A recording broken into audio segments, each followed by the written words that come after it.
Good afternoon, and welcome to Art Stream with Trey Gallaher. This is me, Trey Gallaher, and today I was kind of thinking about what I would do, and a while back I did a sketch from a life drawing session with a model where I ended up with this thing that you see here in front of you, this ghastly thing, where the model was posing. She had some pretty interesting decor on, and we were talking about creatures, so I decided to kind of push her towards a werewolf, a lichen, some sort of beastly creature. So anyway, it's been a while since I've worked on this, so I thought maybe I would go back in on it when given a chance and see, what I could do and see if I can maybe get back to it and fix it. So I thought today, whether I'll get done completely or not, I don't know, but I thought I would make a few revisions here and then work up maybe a little bit of a color sketch and make this thing sort of be something that you would show to a client to give them an idea. A little bit more than brainstorming. Obviously not a finished illustration, but maybe more of a working comp. So here we go. A little sip of coffee here, one sec.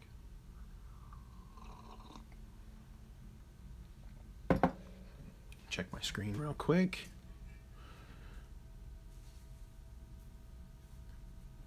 Yeah, I think we're pretty close. I could maybe straighten her out just a little bit. That look okay? Cool. So yeah, I think the first thing I want to do is actually maybe come back in here and erase a little bit, because I need some cleanup. I'm not going to erase completely. I'm just going to leave enough that I can kind of maybe sketch back over the top, and mostly the parts that I think need a little bit of revision. This was done in a life drawing session, probably in 15 minutes or so, maybe 20 tops. It's been a while back, so I'm not sure actually how much I remember time-wise that it took, that we spent on it, but I do remember that I was wanting to do something in color eventually with this thing, so I think I'll just lighten the whole thing and then decide how much I want to come back in. I think today, materials wise, I'm going to be working with pencil probably to start out, and then maybe coming in and darkening up a little bit with my Prismacolor. As you can probably see over here, I'm probably going to work with maybe some paints. I have some gouache paints, a little gouache set over here that I'm going to use, a couple simple brushes, maybe some colored pencils, which I have around as well. But we'll see what we get into as time goes on. All right, so yeah, so you can get this thing a little bit more ready to work on.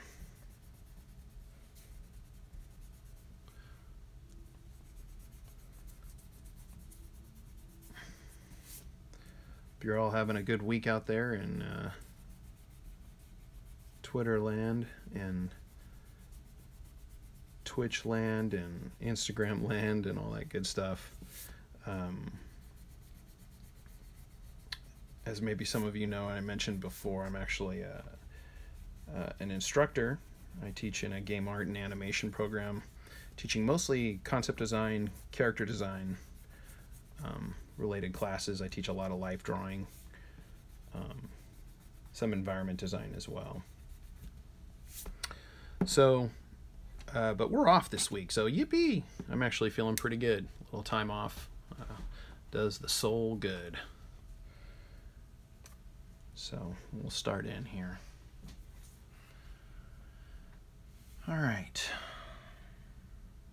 So I have a little bit of references nearby,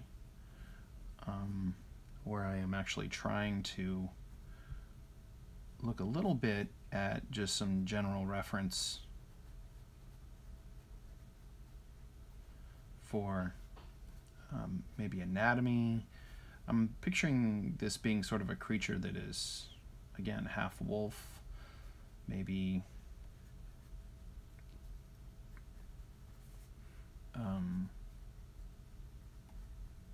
werewolf, beast. I don't know if I'm going to call it one way or the other, but definitely some sort of creature that involves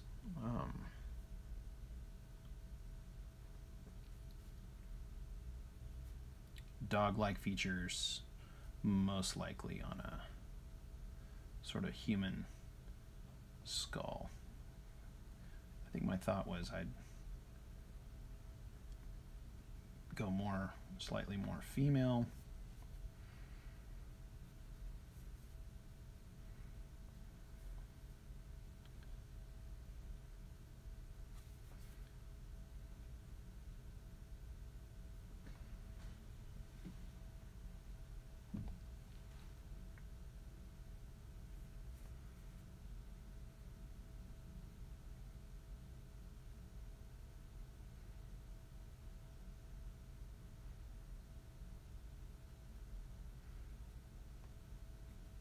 I'm thinking of all the great dog references in music. Thinking a little bit of, you gotta have a little Ozzy in there, a little Bark at the Moon, Werewolves of London. Picture this being kind of tough, so I definitely think this is a little more rock and roll.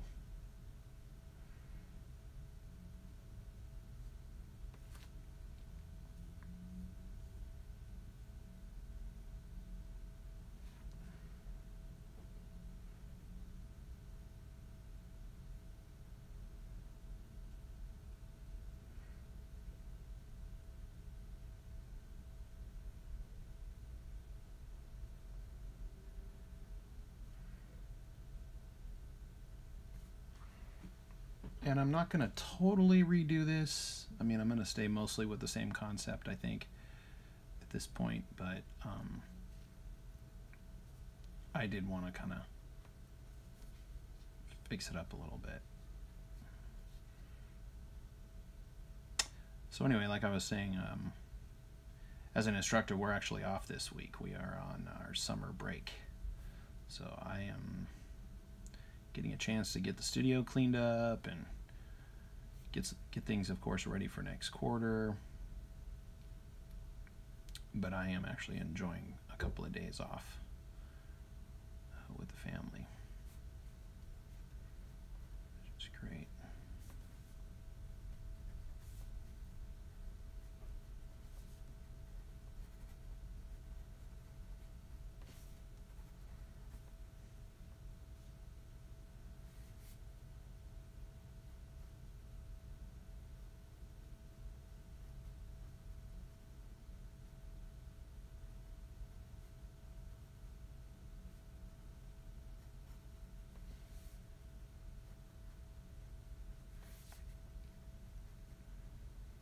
I didn't have any photo reference, unfortunately. This was just done from life drawing. Many times when I am just kind of concepting and things like that, I will be starting from life drawing and working an idea on the fly based upon something maybe inspirational that is happening in the life drawing session. So if that's the case, then I just kind of go with it, and if it's good enough, maybe bring it back and work on it like this a little bit later. This was a while back now, so this one's definitely been something I've been wanting to get back to for a while.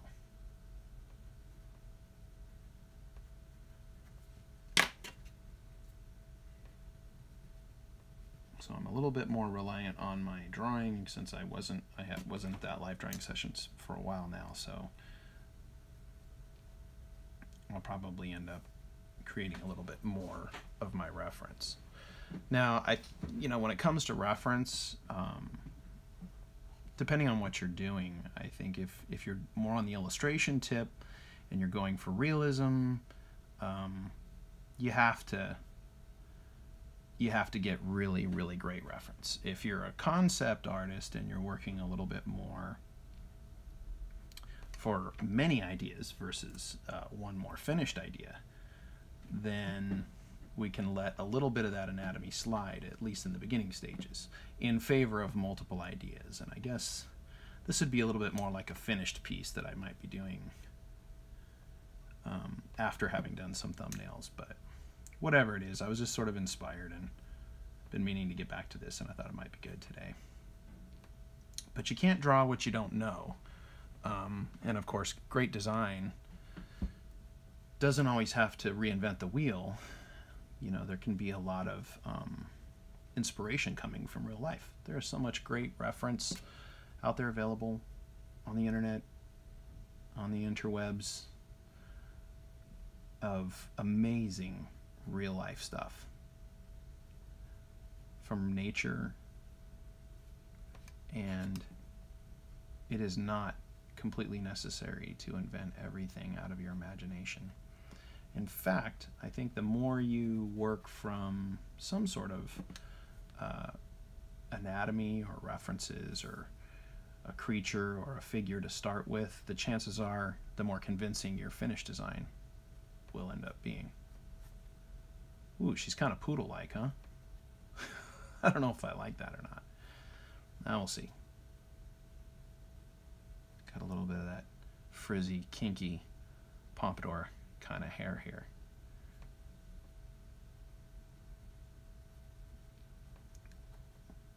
Could be cool though. I think I remember my model had pretty curly hair that day. So I remember that I loved drawing her hair. So that was a real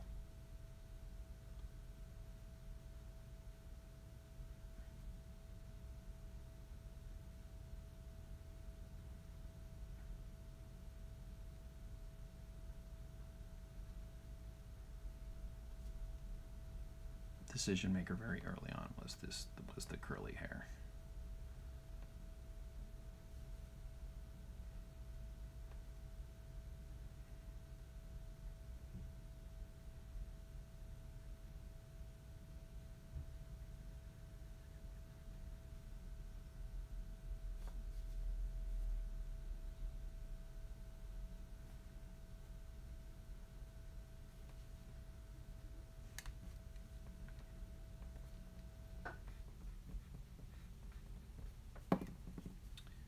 Don't get very far on this. I'm gonna give this about 2 hours, and we'll see how far I get. If not, I might split it into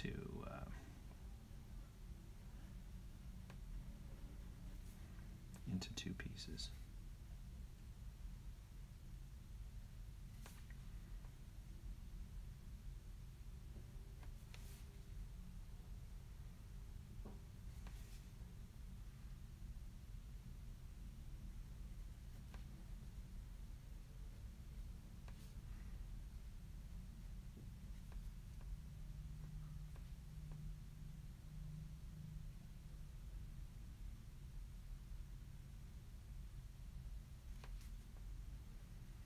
I don't know if she would have been in some sort of biker gang or some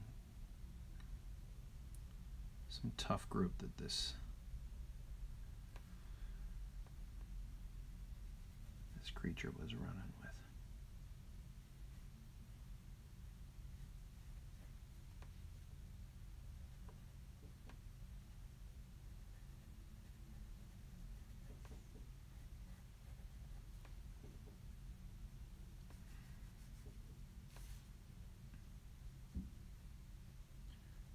Center line here.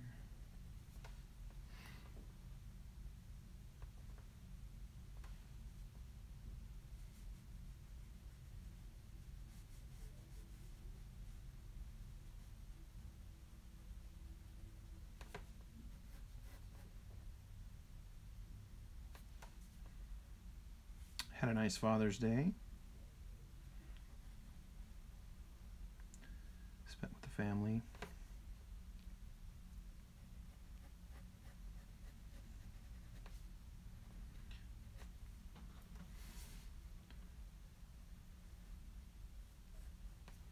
Hope you all had a good one out there. Maybe doing something with your dads if you were able to be near them.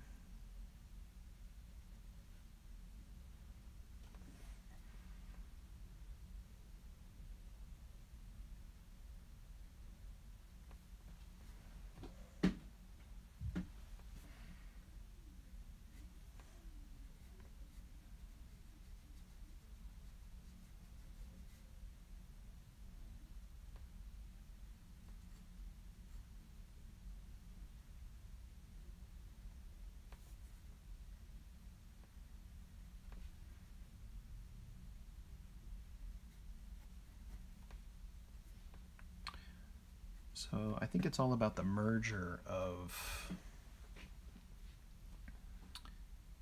the fur.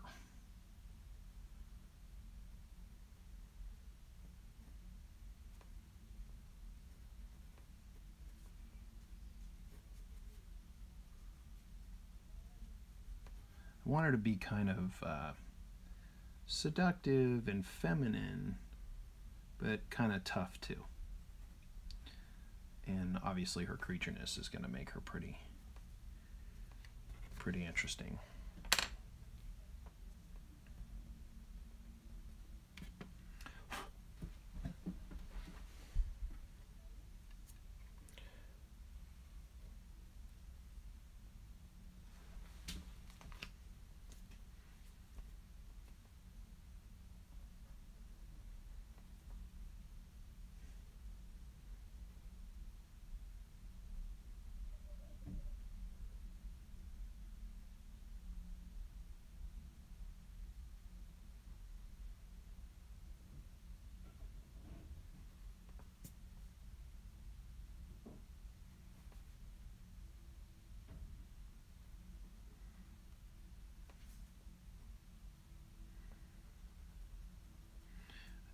The skin is going to be soft, but at the same time, a little creature-like too. So I think I'm going to have to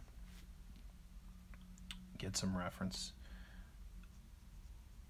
with some of those textures. But I'm imagining that kind of coming over the shoulders here, there might be a little bit more hair on her back. I guess she would have kind of back hair. Which that's her creature part, right? But maybe the sort of underbelly would be a little bit softer or really fine hair. So how much, I don't know. She might have a suggestion of a light fuzz.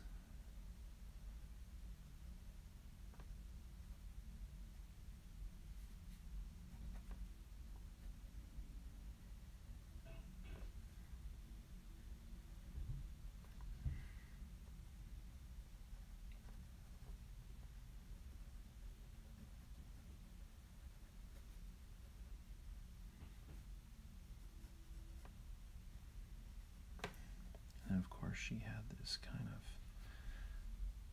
I'm trying to remember, I guess it was some sort of robe over her shoulder.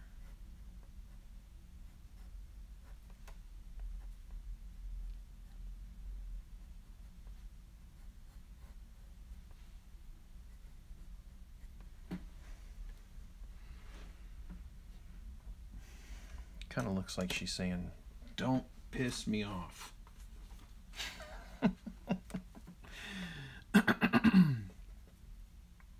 Don't do it. Just don't do it.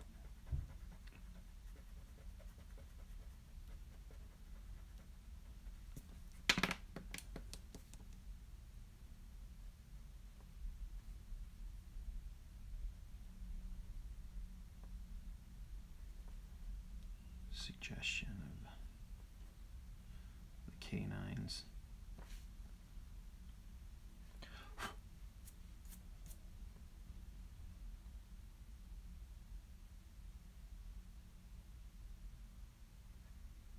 She's kind of gritting her teeth, I think. like so. There's going to be a little bit of that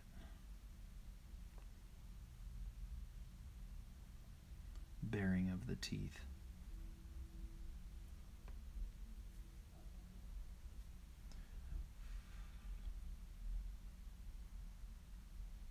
She's sort of looking at us.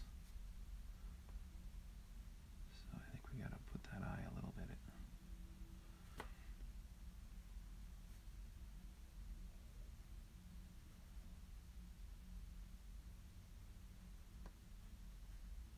It's tough because I want her to be still the feminine half of the beast.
She's kind of got a scrunchy nose.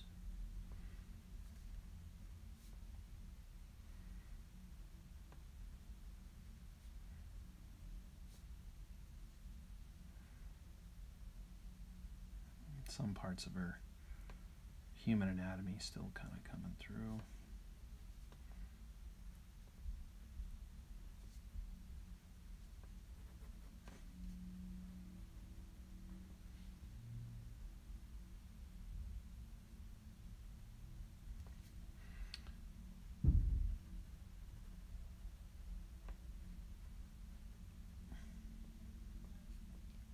So there's a little bit of the gum line. And then the teeth, so I think we're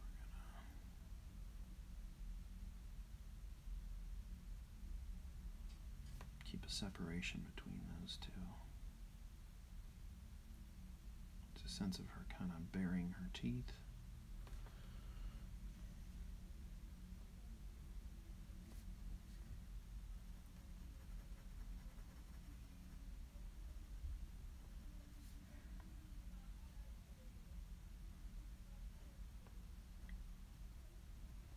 I don't know if she'd have a facial hair or not, but maybe a little tuft, a little scruff. But I think, you know, some of those, that's the part of the human anatomy that might feel a little bit more masculine, so I got to be a little bit careful about that. Still want her to feel kind of female, the female half of this species, whatever it is.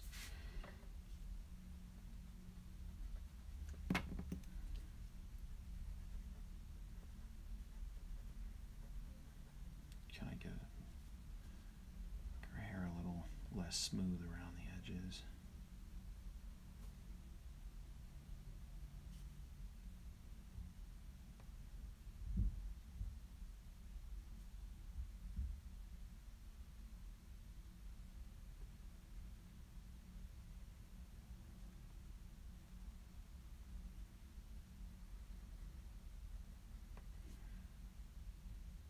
Maybe eyebrows, maybe not. I don't know.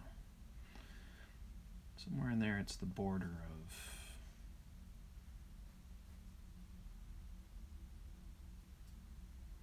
the beast meets the human.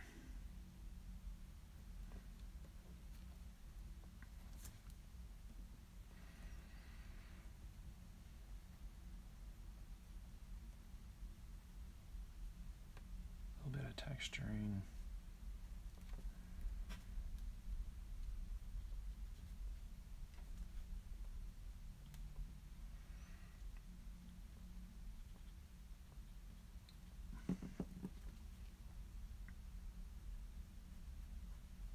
The female brow is a little bit more softer and rounder, but she's also kind of pissed. So I think that definitely could make a difference.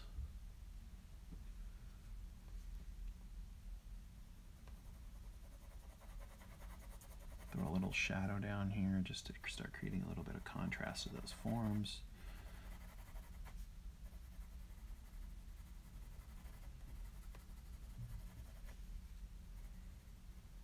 Blend it out into the textures, because remember, we see textures right at the edges of where the light and the shadow come together. That's where you start to see it. So I want that little tuft in the front to pop out, so I'll probably put that back a little bit. So we're going to have a little more shadow under the neck.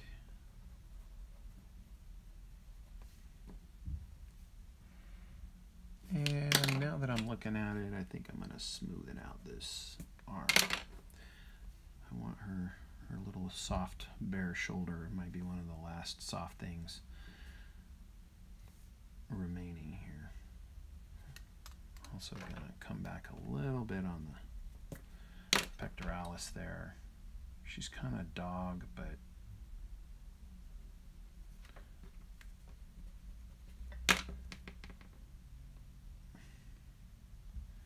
so there's sort of a suggestion of ribs.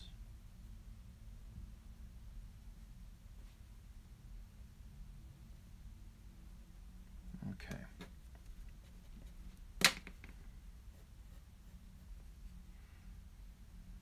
Put some sort of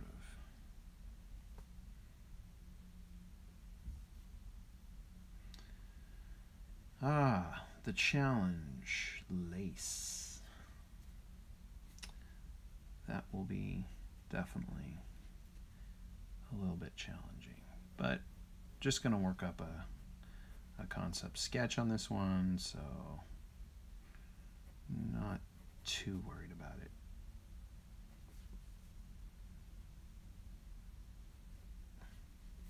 Give a suggestion now of the center line, perhaps.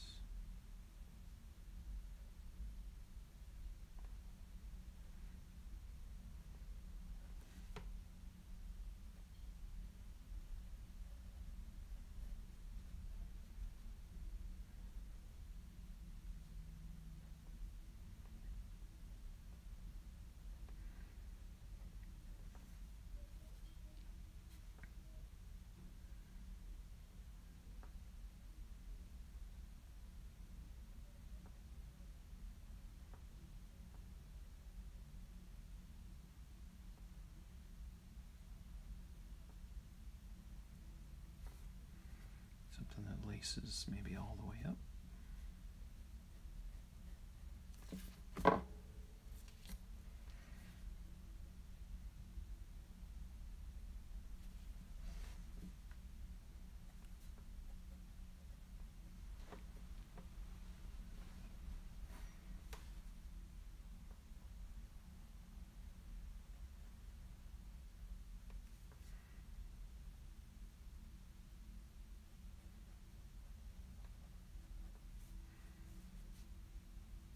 Belly is probably up here a little bit. Maybe there's a little bit of her navel showing. That'd be a hairy navel? Not sure. A little bit of her hairline maybe kind of coming around from the back. Suggest that that's where, again, you know, the shoulder gets a little bit smoother, a little bit softer, but then by the time we get to the edge, we are definitely into the fur.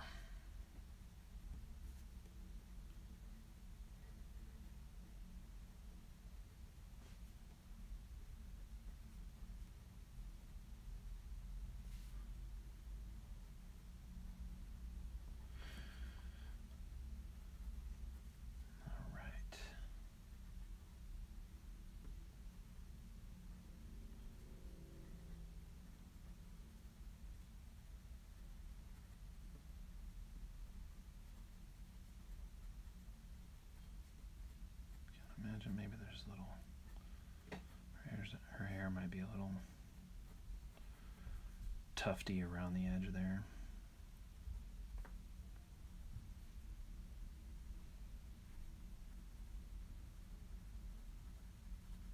A little bit of shading on her head.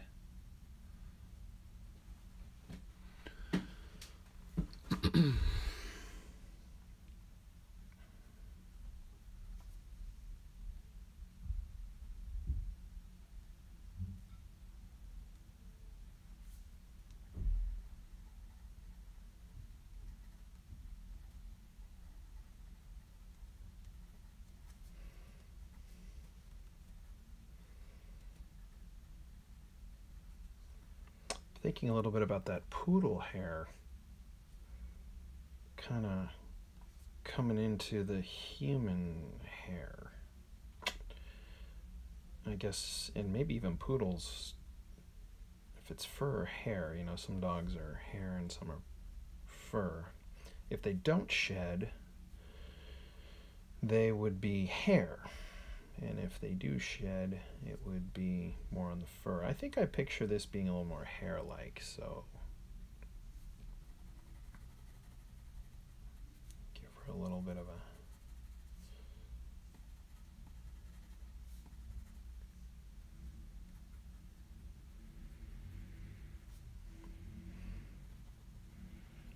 a volume here. Adding some shadow just to make the hair kind of stand out a little bit. Give us a little sense of the light source also.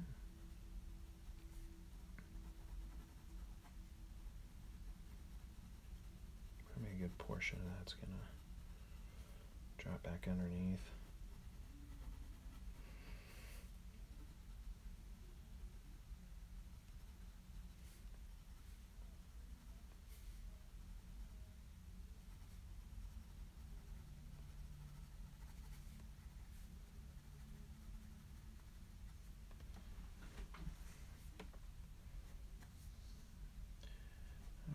So imagine that we're going to have some shading kind of coming underneath here.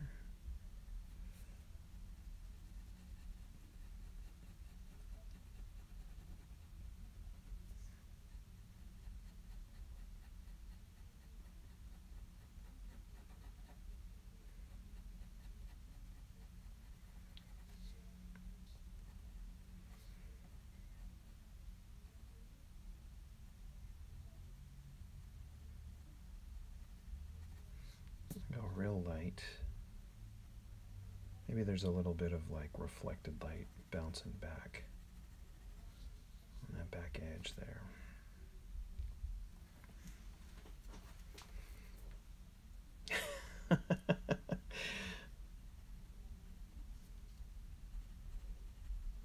She is tough. She is tough. That poodle quality totally did something kind of funny here.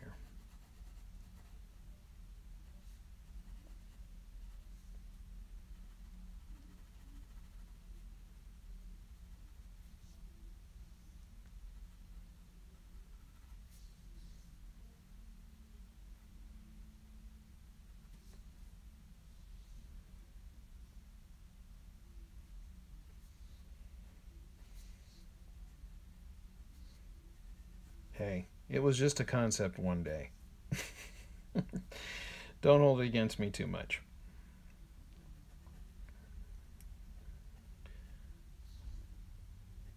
Sometimes the models bring fantastic costumes, and combine that with whatever your imagination went that day.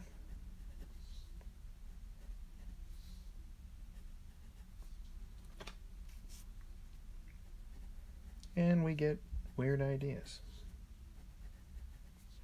Sometimes they stick, sometimes they don't. But I thought it would be fun just to see what I could get here.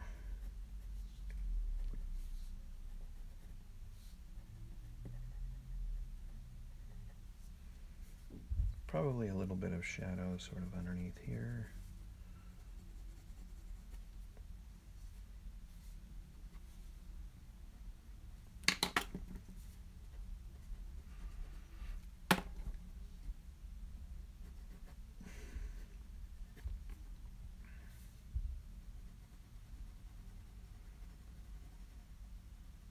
I'm trying to figure out what day would be the better day to stream.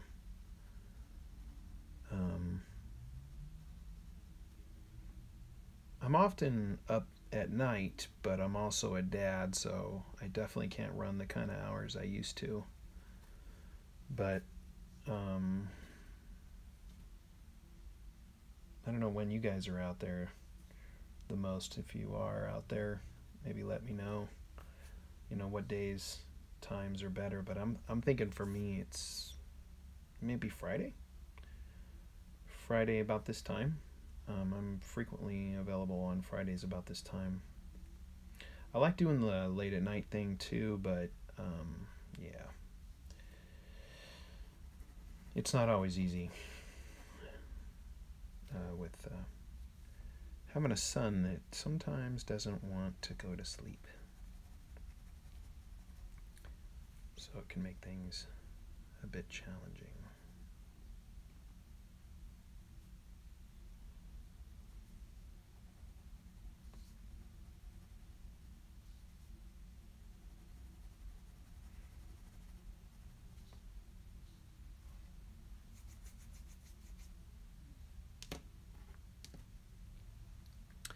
Give me 1 second here.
Probably getting a little bit of shadow over here.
Putting a little bit of a texture here in this corset.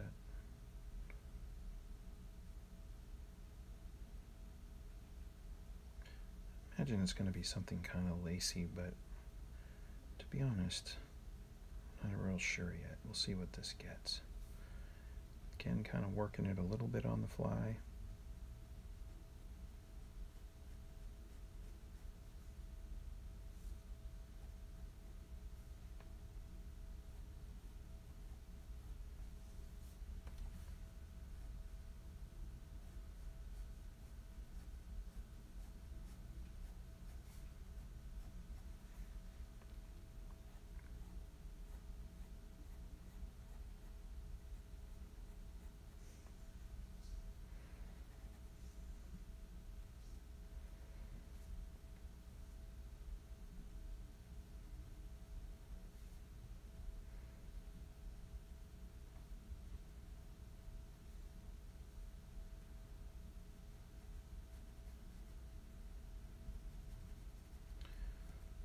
Tone here on the edges.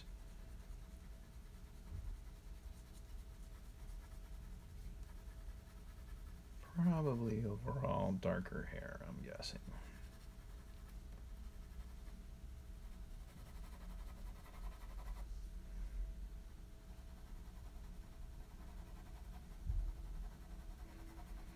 Creatures, creatures.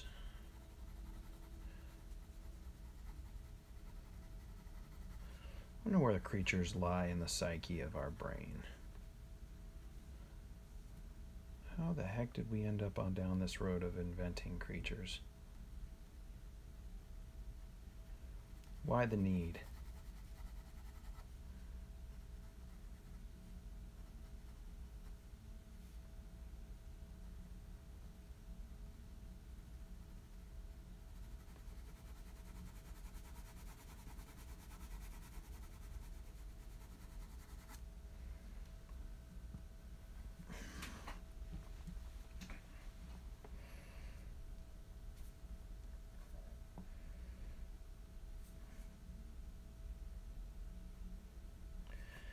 So this little apparatus here, which might have been like a garter belt at one point, is now kind of maybe acting as a leash at some point. Maybe she knew she might change on her honeymoon night.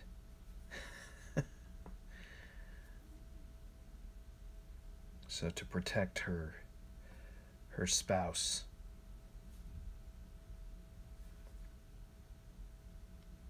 she said, "You've got to make me wear this thing. And it's not what you're thinking."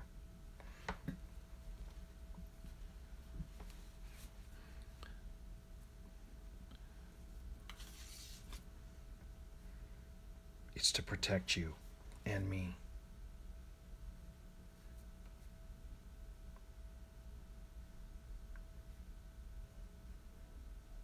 And no matter what happens, don't untie me. No matter how much you want to.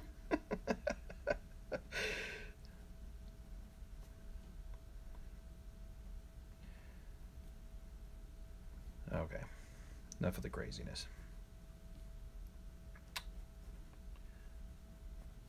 Or maybe she's just badass. And that always works.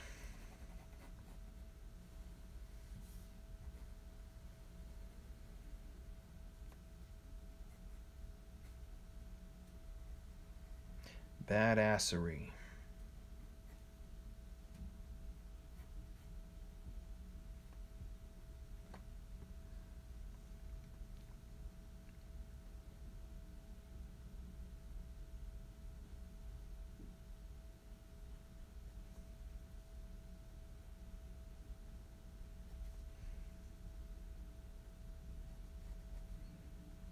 She's got to have strong hands, but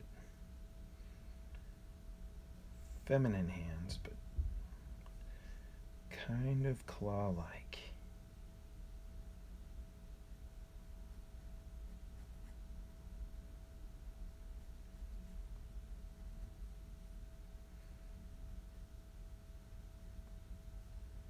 She is turned into the beast.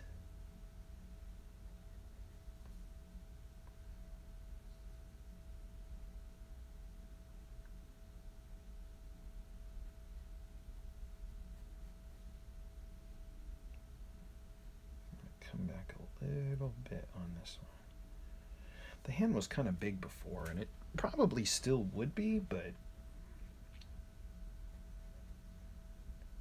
I don't know, it kind of felt a little bit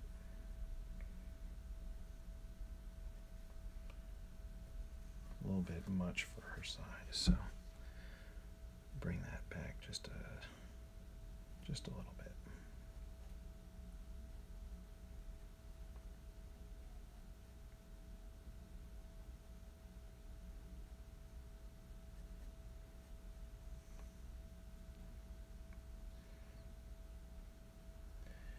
Definitely got a powerful hand,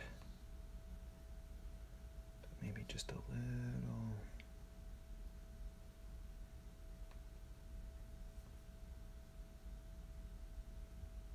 What she'd be holding, maybe? I don't know. We'll have to figure that one out.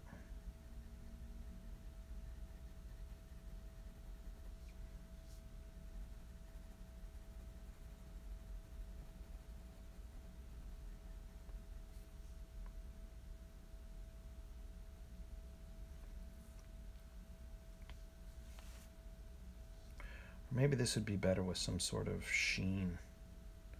Kind of do juxtaposition of light. Give this thing a little bit more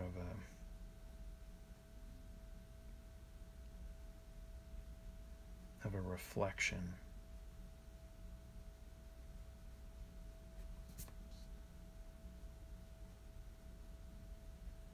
So maybe she's more in leather.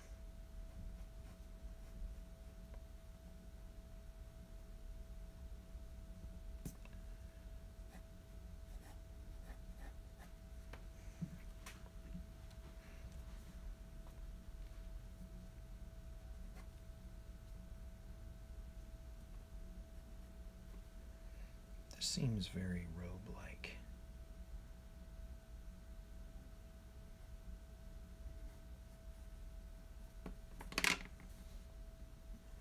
She has given us the what for here.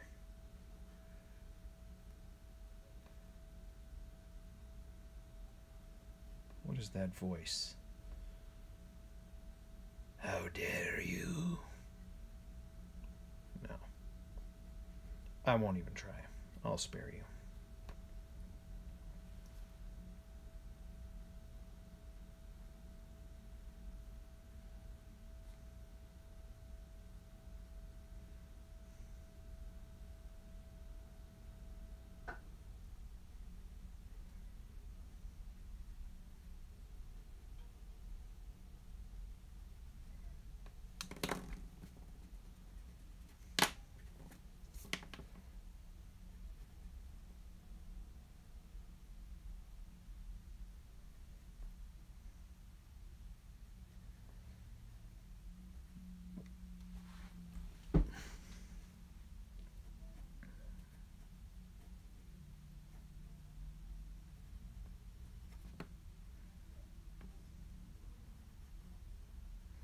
I think maybe rather than smooth fingers, let's give her a little bit of fur.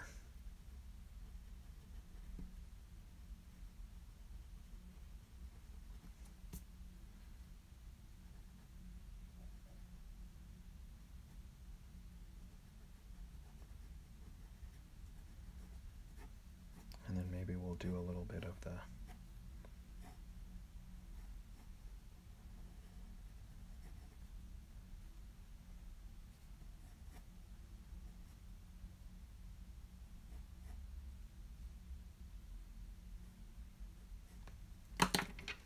come back a little bit.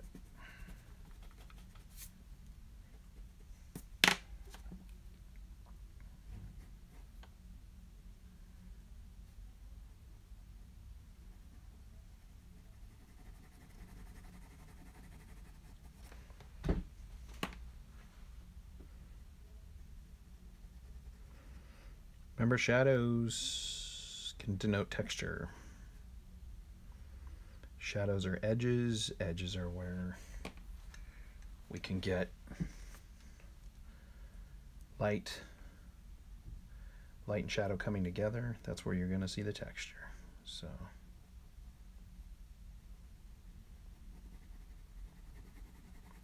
instead of just putting a shadow and then a texture, maybe you could shadow and texture together, huh? Possible.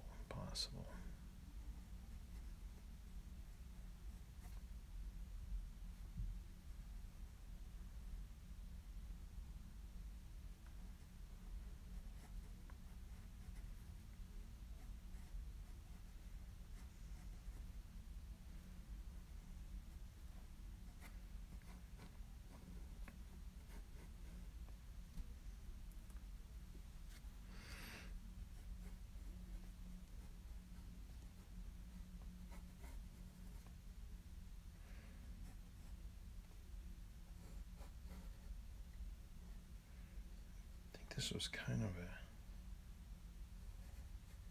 a jacket there.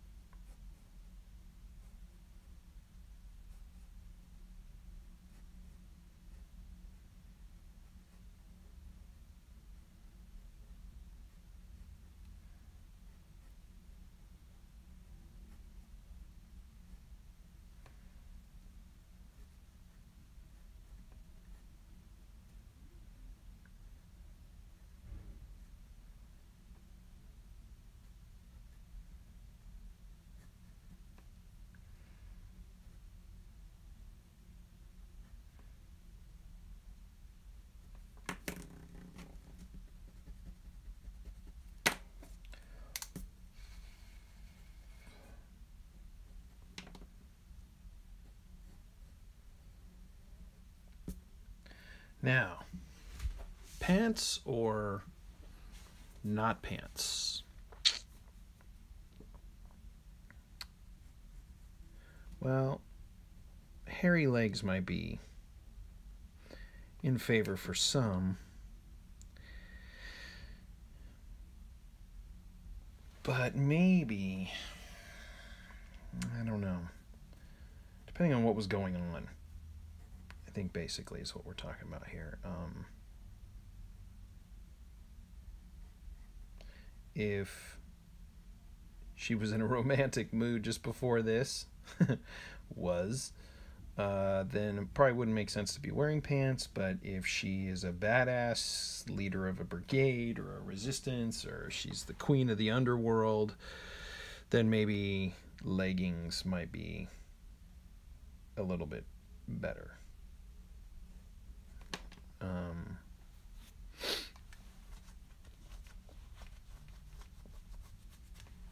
Yeah.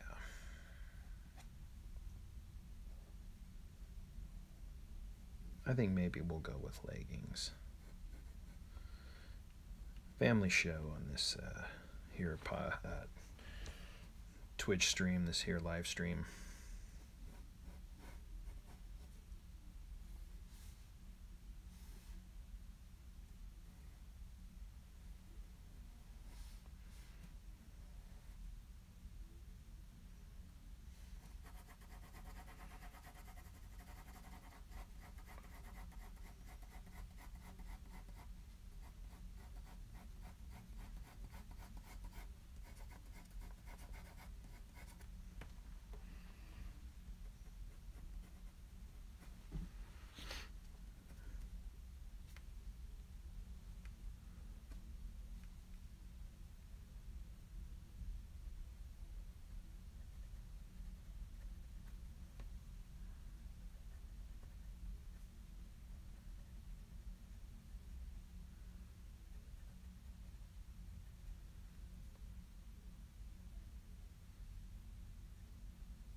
Maybe she just want to fight.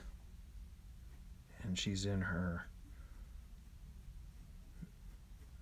boxing robe. Her fighting robe.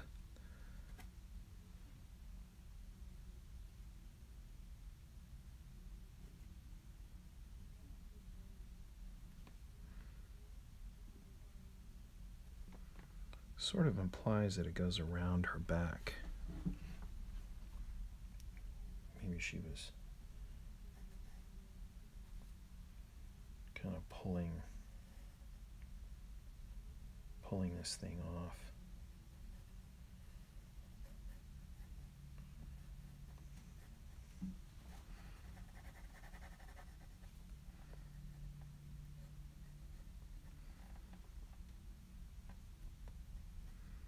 She's got a little bit of that coming around over here, which I think puts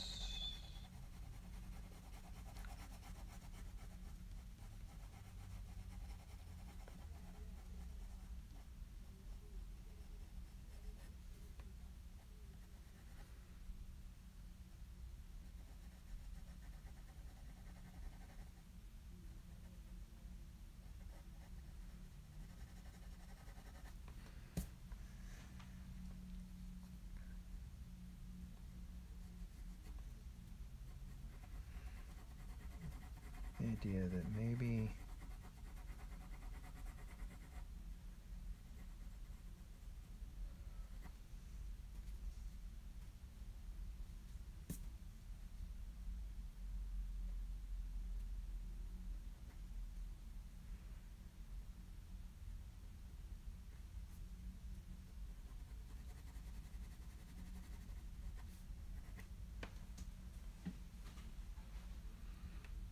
this is live.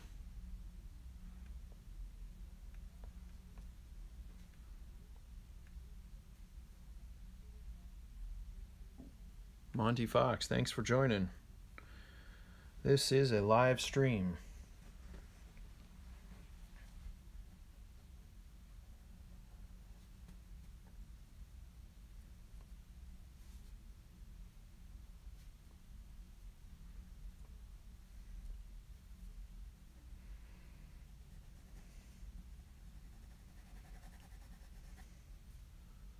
Where do you hail from?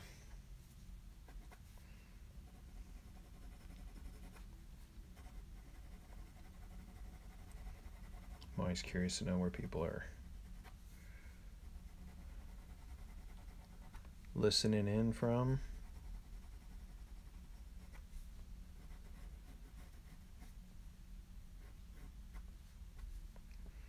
Whatever it is, I hope you're having a good day.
A little bit of light over here. Probably gonna give her a little bit of fur. bit of texture there.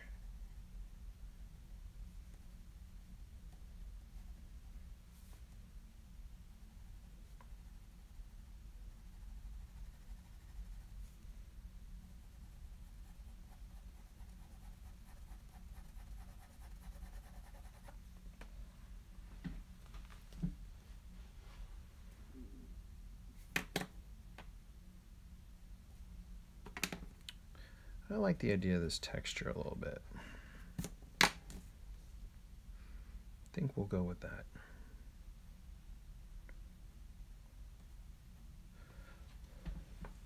Suggestion of some lace. I was going to go reflective, but I think I like the idea of this being a little softer. Leather might be just a little too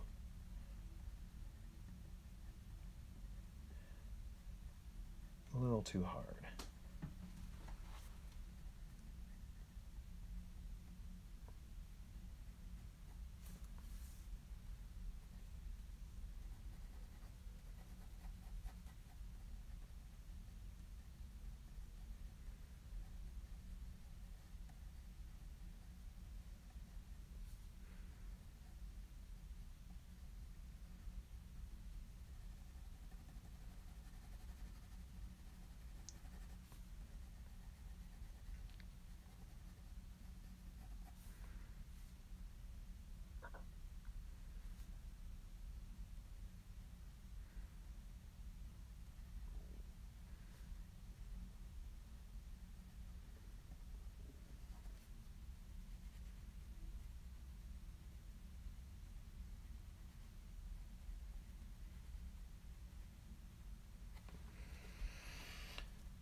Some detail here.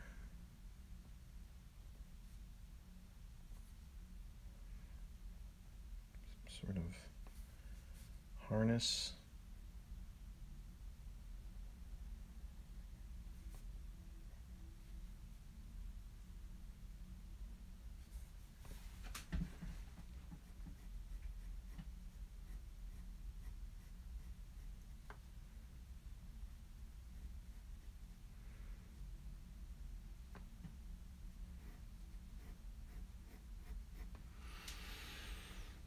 I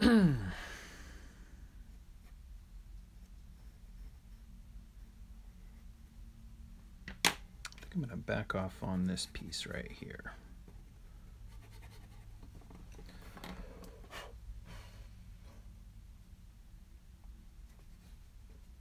Brings out the hand a little bit more in the finger.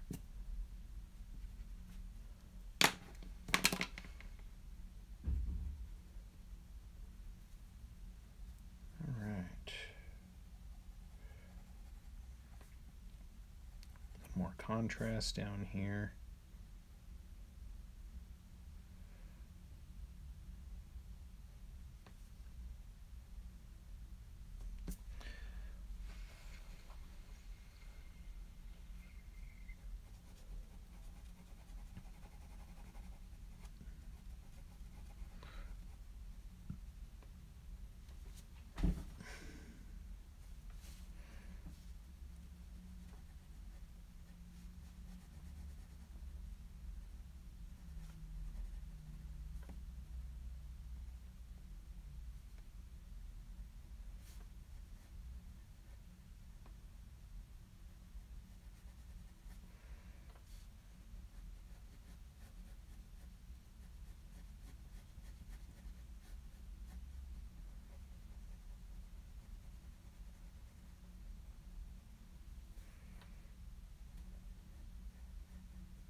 Beasts, creatures.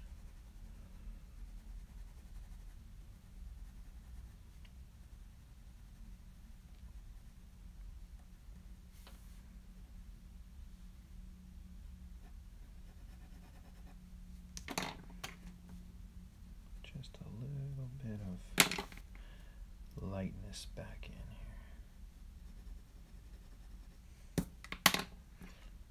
Or maybe we lighten that, and let's darken that a little bit.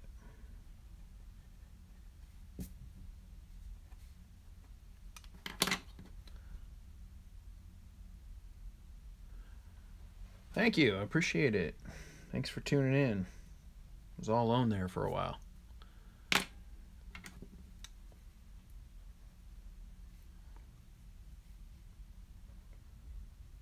Where are you chiming in from? Bombay, USA.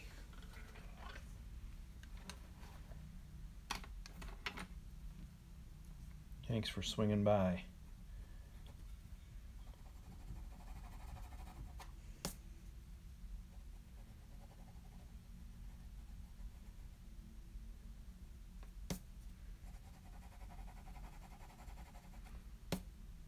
All right.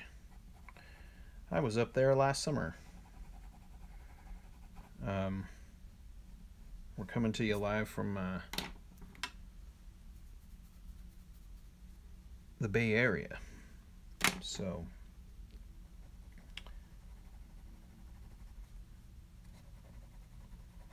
good to talk to our brethren up north.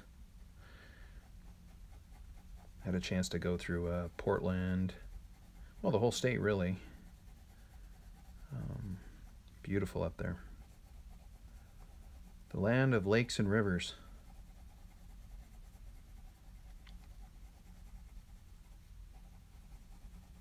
A lot like San Francisco, at least Portland was.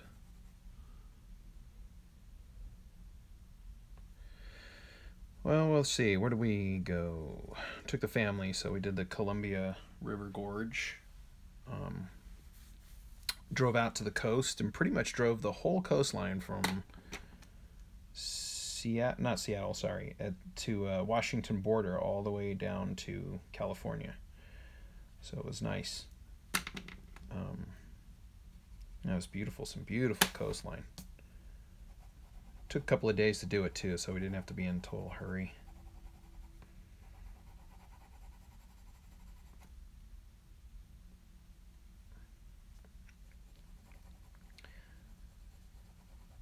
Yeah, it's beautiful, beautiful up there. And I always wanted to go and check it out, and finally, it took me to be married with children to go.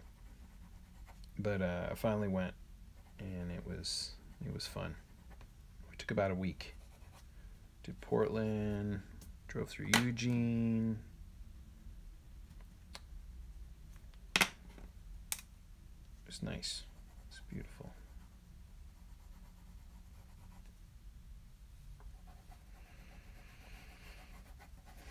All right, so I think I'm to the point where I might be able to start throwing some color on here. I was thinking in this second hour that I would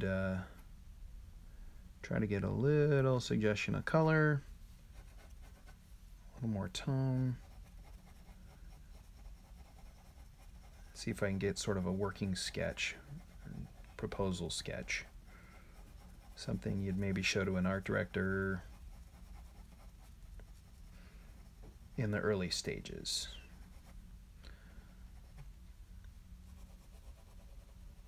Again, for those that may have come in a little bit late,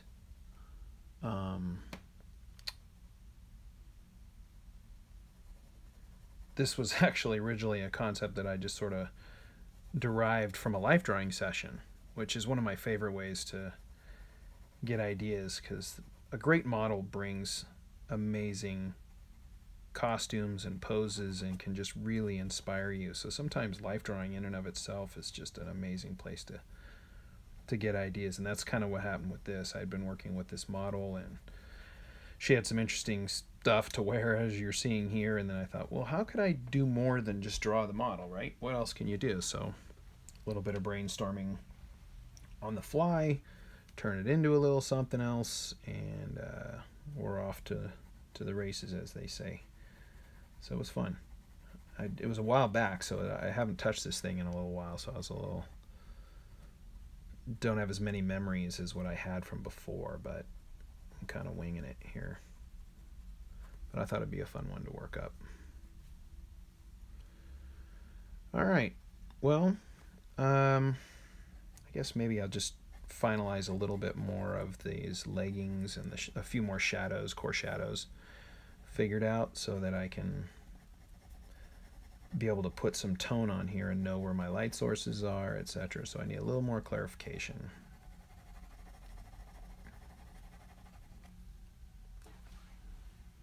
Bombay, USA. Let's see here.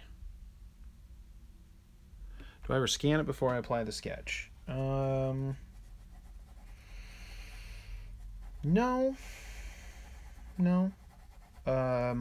Not that I couldn't. I think it depends. Like if I'm going to work up digitally, and many times, doing color comps and things like that for clients to show them, what kind of color scheme, I'll scan in a drawing and then I'll have it saved that way. If I'm going to continue the process digitally, yeah, then of course I would have a scan. Today, this was never really intended for a client or anything, so this was just for fun. So I think I'm just going to go ahead and work right into the paint.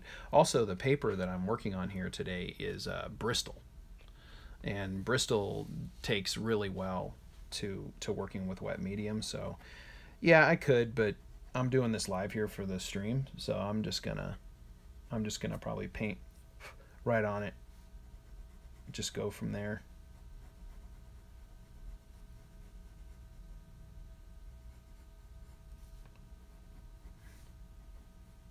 And there's so many ways to work, and you could scan and do digital color, or I like when I'm doing these kinds of things, I love working with natural medium, just because I love painting. To be quite honest, I love painting, and I love working with natural medium. So with my hands. I feel like a kid again, you know. But there are definitely times when you're working for client and stuff where they want to see what stuff's going to look like. So you kind of have to work digitally or be able to change the variations that they may want, or the changes that they want. In this case, this is all me, so I'm going to kind of do more what I want to do. But yeah, the working process is mostly a digital one, if you were working for a client, for sure. All right, well, I think I have quite a bit started here, at least enough to kind of keep things moving. So I think what I'm going to do is I'm going to work over my pencil now a little bit with a little sip of coffee here.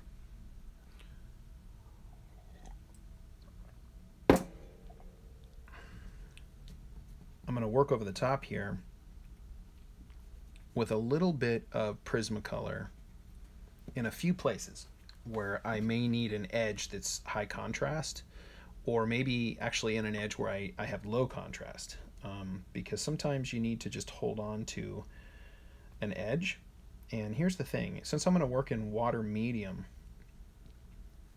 wet medium, the graphite has a real tendency to sometimes soften and get lost. So I want to be able to find my edges and my shadows in certain places where the form is really essential. So I'm going to go over my shadows just a little bit with some Prismacolor, just so that the details don't get kind of lost in the wash, as I guess you could say. Now, why Prismacolor?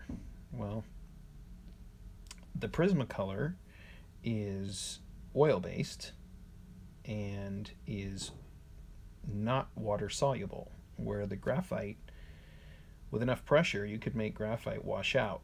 So I'm putting a little bit of Prismacolor in there to bring out a little bit of edge, for one, and then two, that when I begin to put a little bit of washes, I don't lose some of those edges that I may want to keep.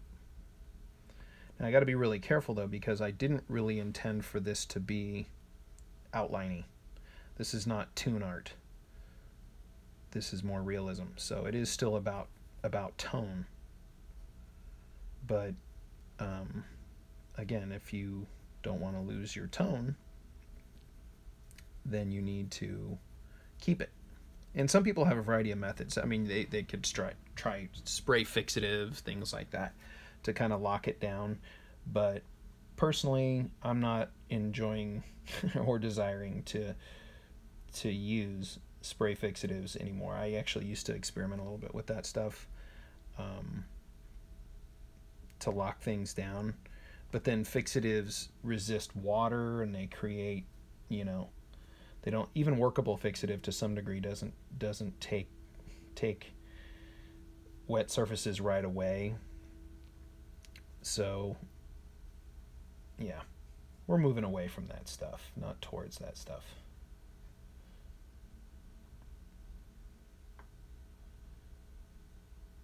So because I'm working, again, water-based, a Prismacolor pencil, which is oil-based, will sort of keep its position a little bit. But I have to be careful because I don't want too much outline. I'm not looking to outline this thing. Otherwise I just use pen and ink or something like that. I want a tonal drawing. So a little bit of Prismacolor to hold.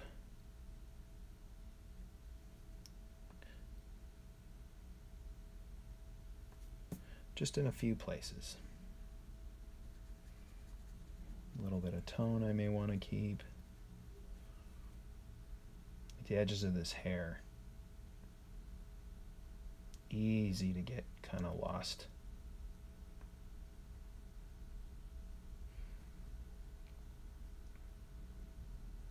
So I'm going to come over with just a little bit of Prismacolor.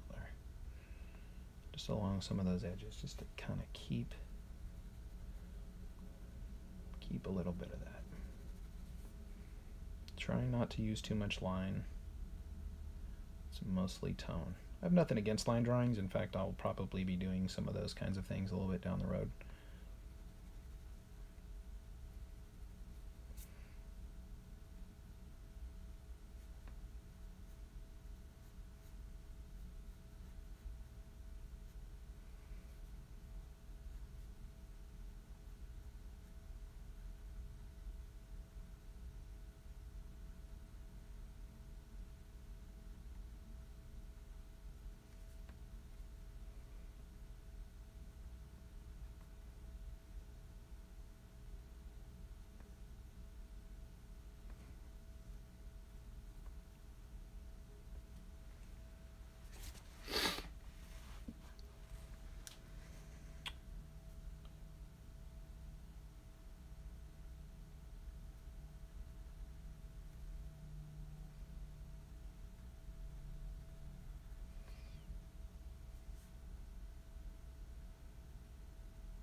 Realizing I need to work out that eyebrow a little bit.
Little bits of detail in there that I just don't want to lose.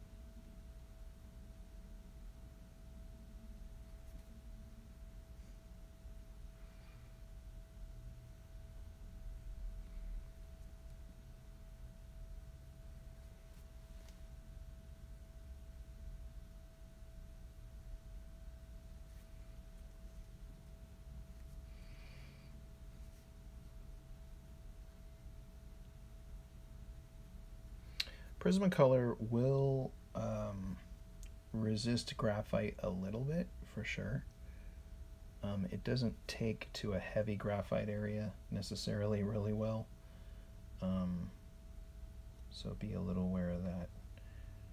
But I'm not really intending to reshade anything. I'm just kind of trying to indicate some edges that I may want to hold on to a little bit.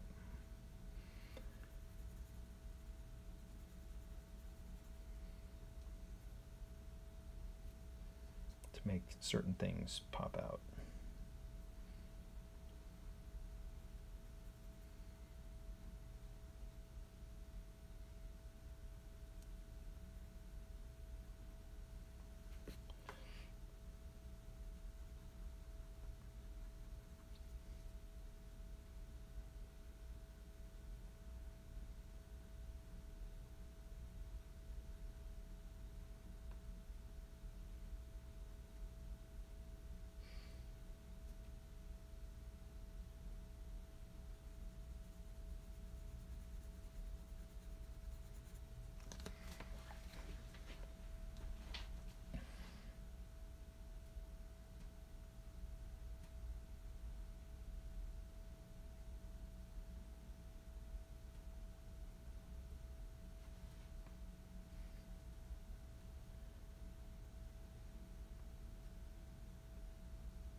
So we sort of got two things here. We got the gum line, we've got the tooth line.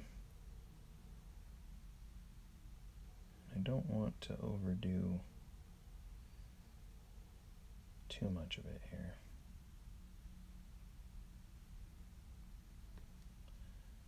There's a little bit of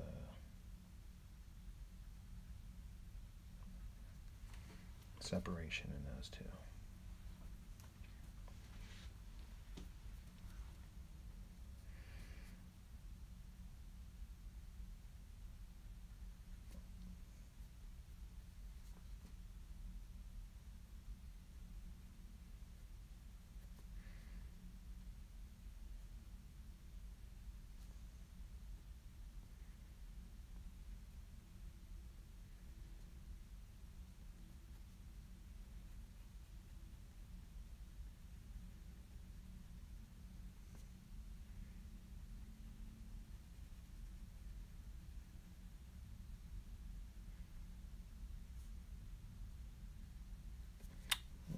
A little bit more edge.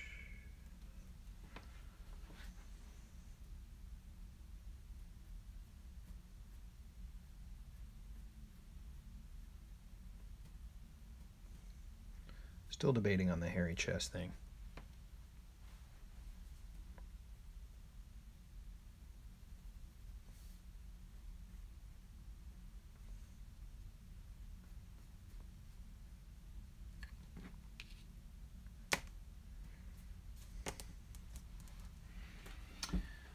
Need to sharpen this puppy up a little bit.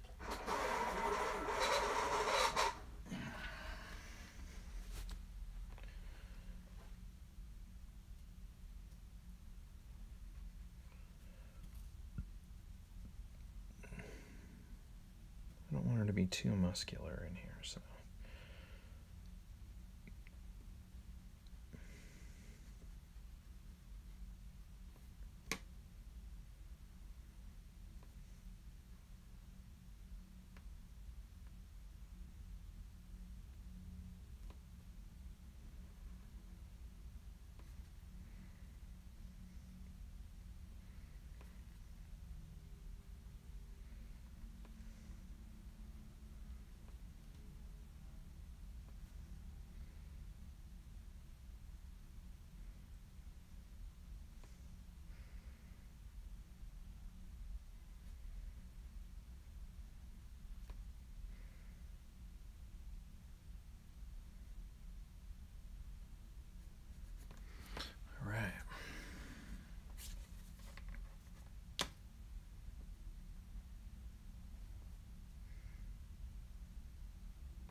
Think of this Prismacolor as sort of like the heavier, thicker shadow line.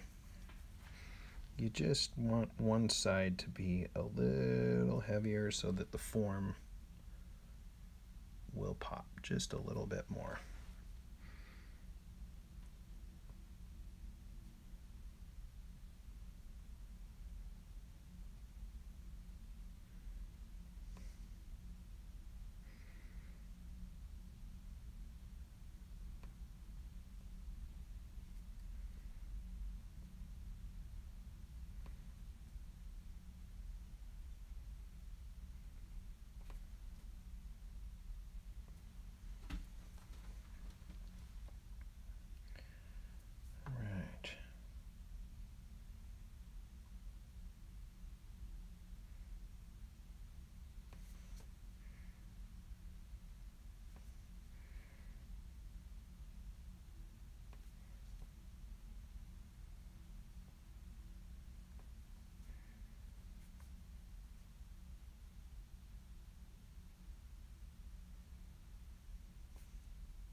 So let's see, the corset needs probably a little bit of help over here. I want it to be in front of that hand. So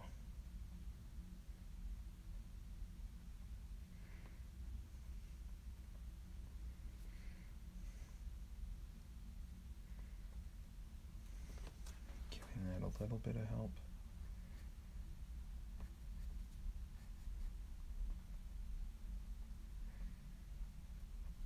Her sort of claws. Don't let her get your claws into you.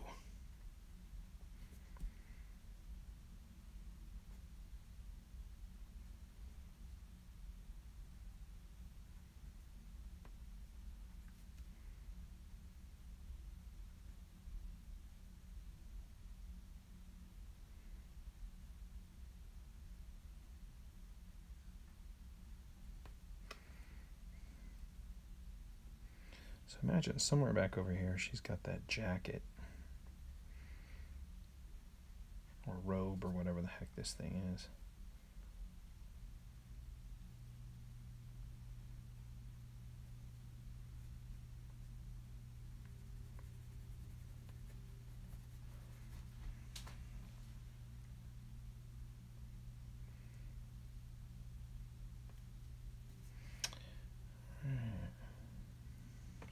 In front. It's probably going to have a little bit of shadow there. A shadow there of the body in front. A little bit of shadow around there.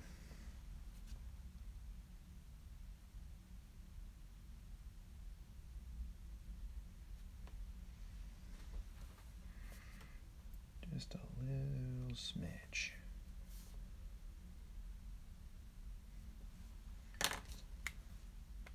By the way, if you don't press too hard, Prismacolor will come back up. But if you press too hard, Prismacolor doesn't come up. It kind of stains the surface, so be a little careful about that. Okay, a few more.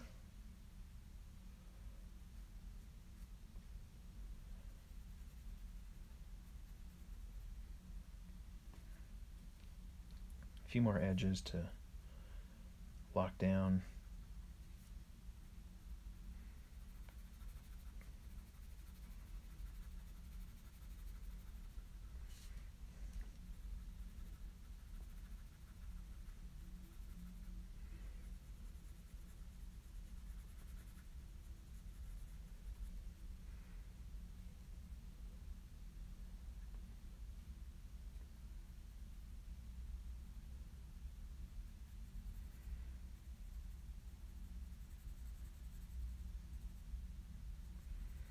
You know, the nice part too, you could probably do a little bit of texturing with the Prismacolor, and if that stays, you'll have a little bit of the texture in place.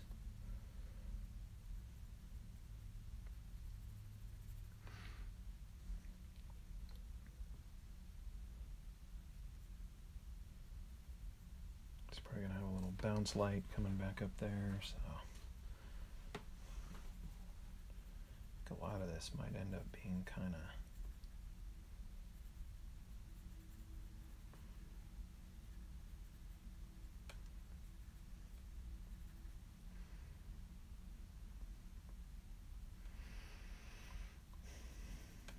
positively hideous.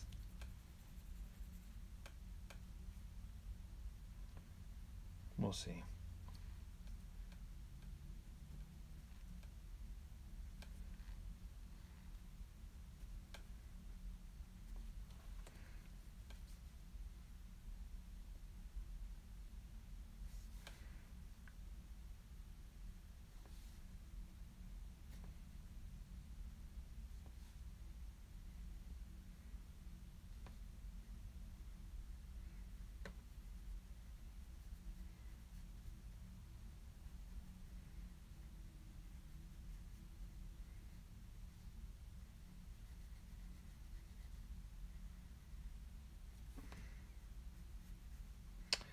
little bit of line there.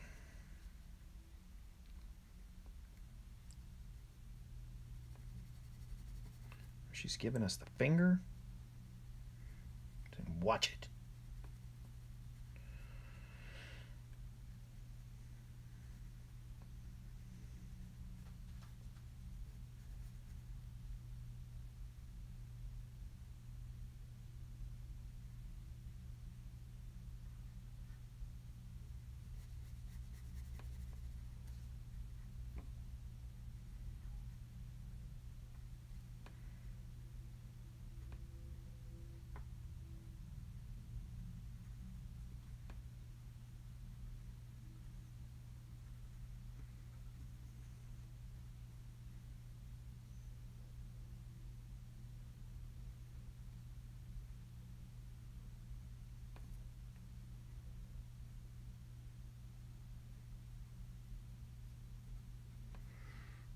Right.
Picturing this being a little silky, maybe.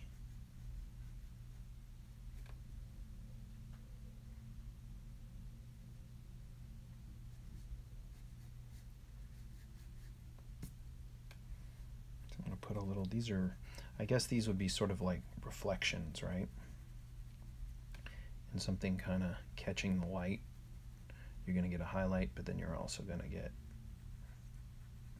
a shadow pretty close.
Now, one thing I think I need to address here just a little bit before we go any further.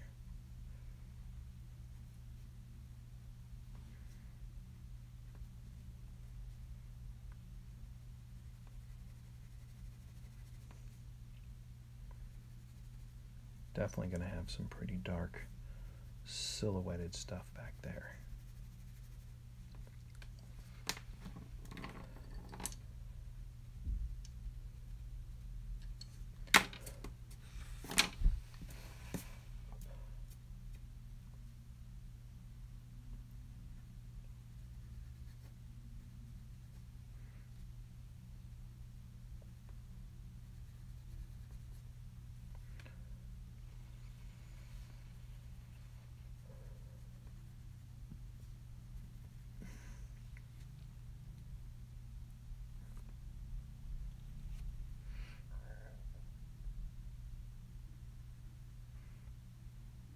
So her jaw,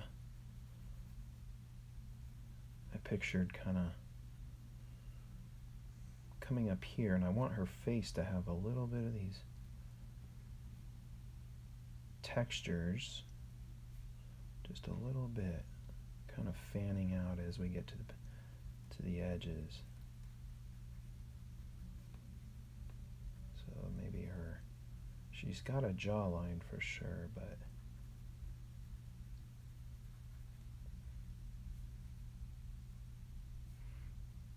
I think I need to address a little bit of her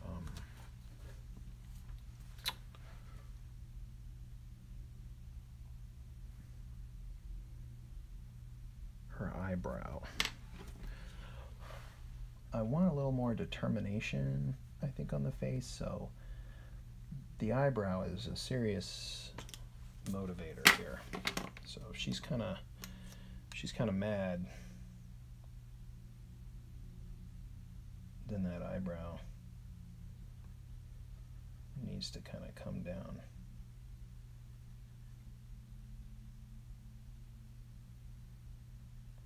Over the top.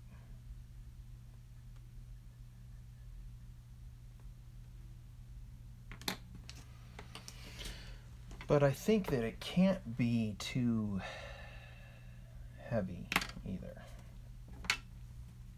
The delicate part, keeping her sort of the female half of this creature species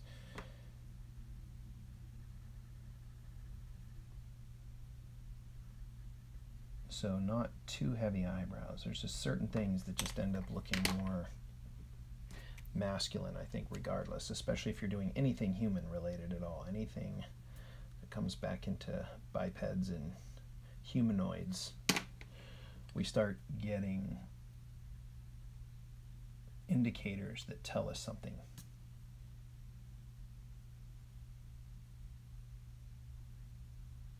So I think her eyebrow has to stay kind of thin, not too heavy. And she's got determined look on her face, so that's going to put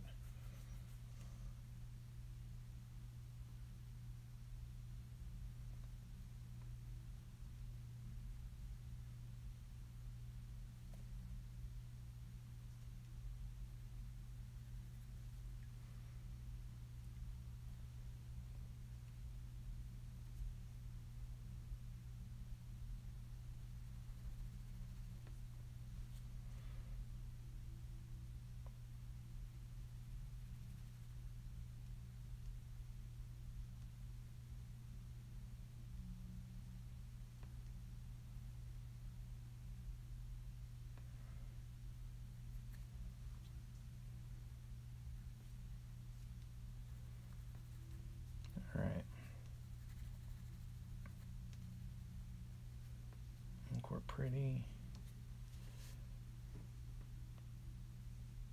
close.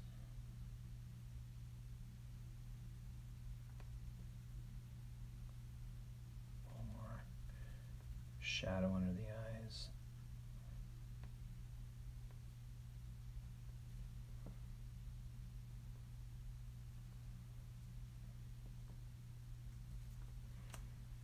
All right.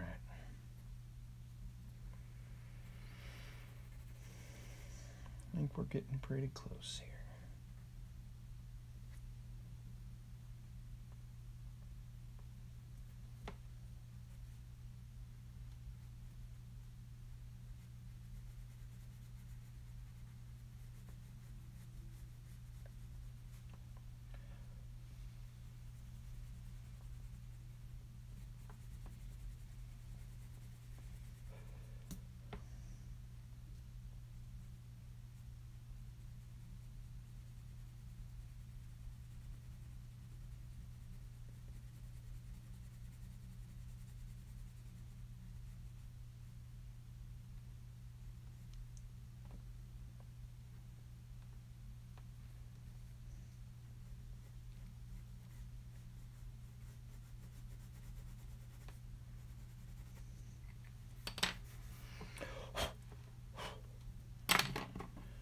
All right, little bit of cleanup here.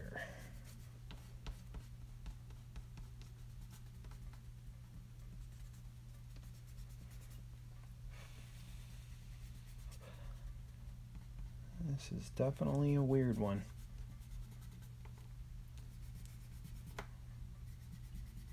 But fun.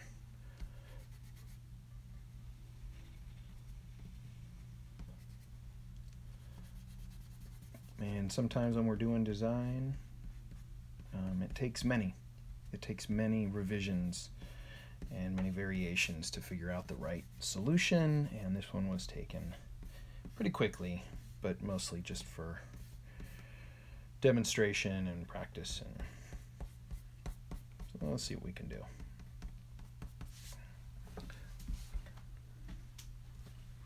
She is pissed. Maybe a little bit.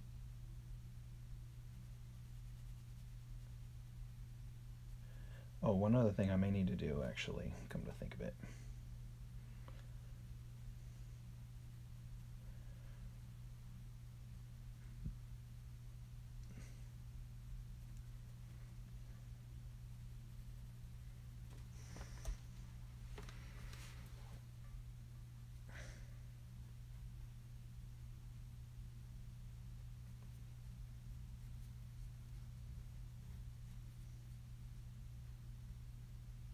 A little bit of that lacy stuff I think I might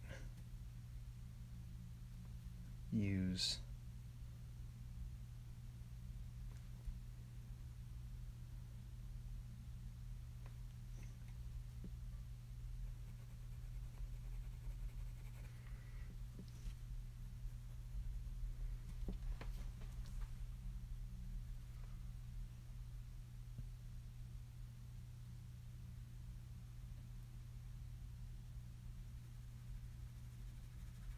A little bit of my Prismacolor here to solidify that. Sharpen up just a smidge. And let's see what we can do to get a little bit of lacy stuff in here. Seems like you never really know what that lacy stuff is. At least not from a distance. Which is probably really sad because somebody probably sewed a beautiful pattern of roses or beautiful leaves or butterflies, and you will not see it from this distance. So I think at this point it's more about like a mesh, a texture. A suggestion that maybe there's something beautiful closer up if you were to look a little closer.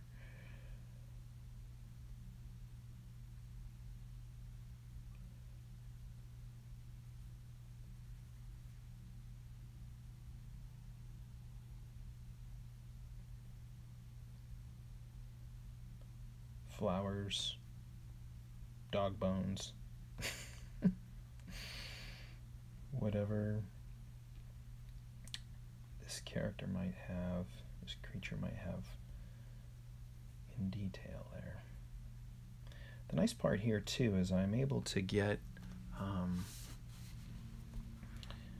little bit of this to feel like shadows and texture on this lace.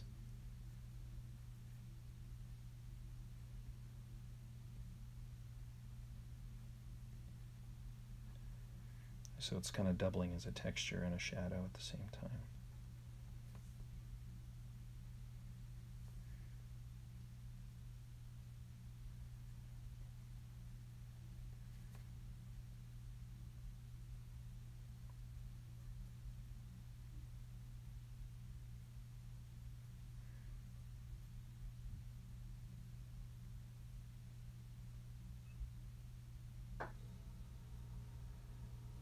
But you know, the texture of this lace is actually kind of working nicely with the sort of texture of the hair. Very similar. and that it's fine.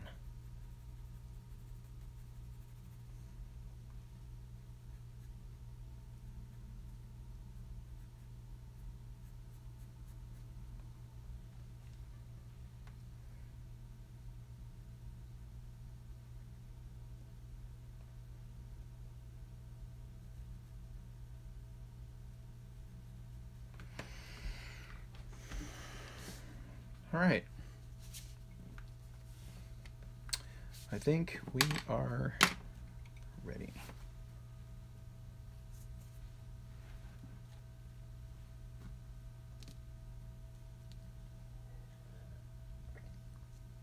I'm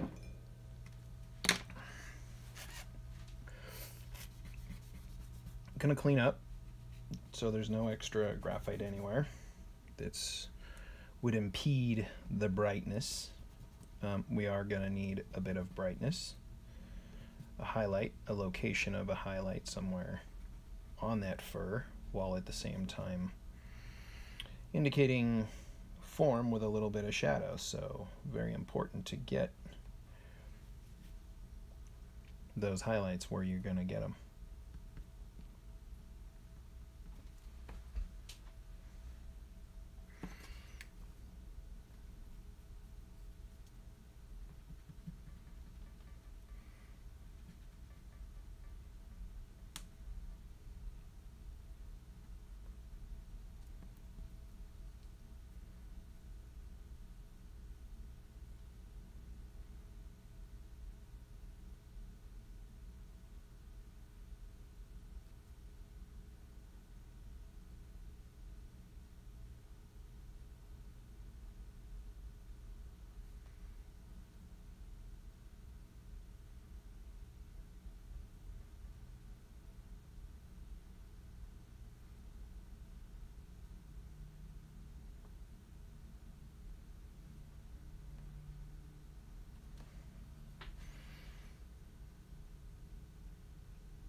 Bit of line, I guess gum line.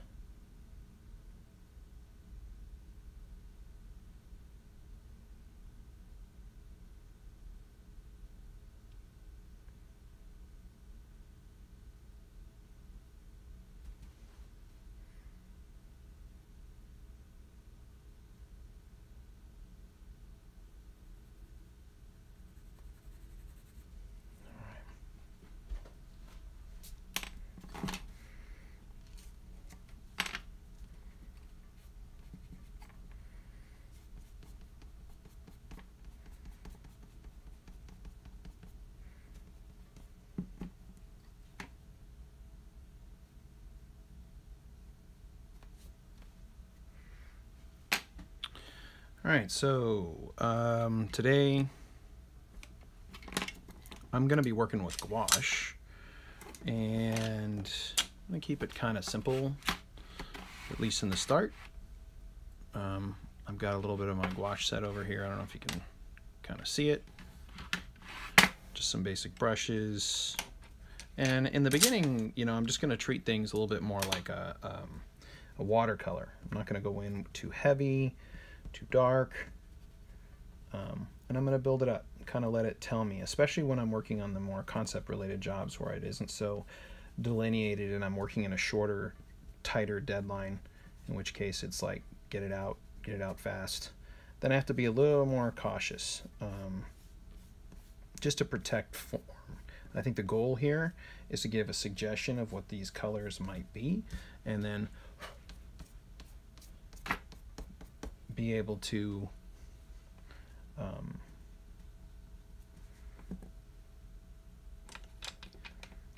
indicate a suggestion of color, but mostly the form, mostly the shadows. So I'm going to start out with probably a bigger brush.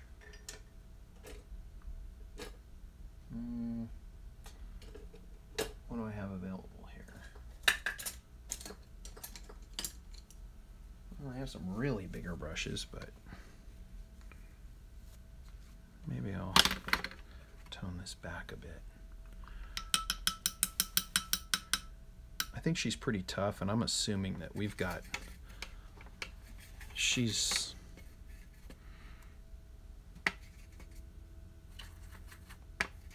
gonna have gotten into some scuffs. So maybe there's a bit of blood here. Maybe I could scoot this over so you can watch me mix a little bit. Also, one little thing I should probably do before we go too much farther is I am going to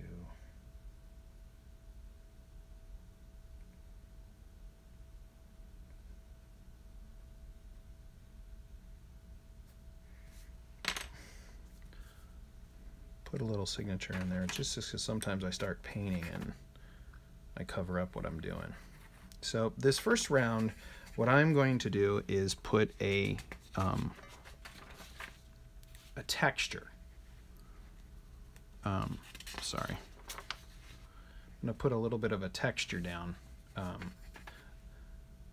sort of like action painting, if you will.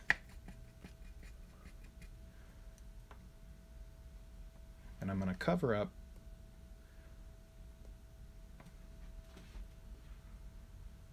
most of the parts that I want.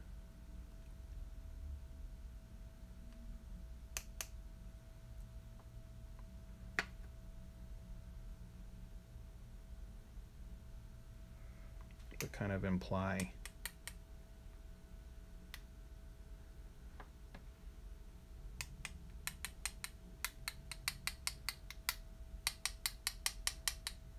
that maybe she's been in a tussle before.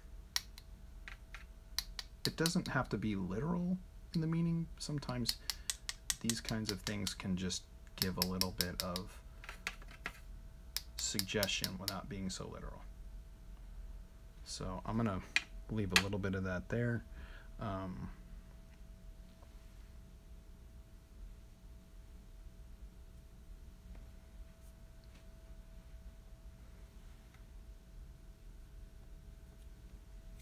Okay, that's sort of a good start. Maybe I could do a couple of bigger drops.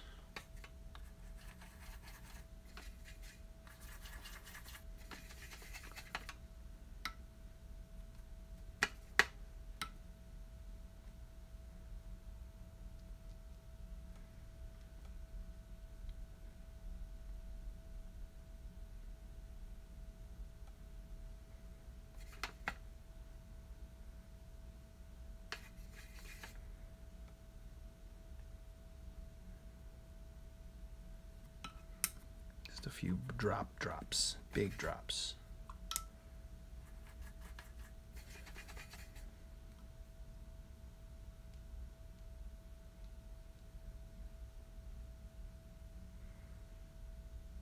I used to do a lot more of this kind of thing.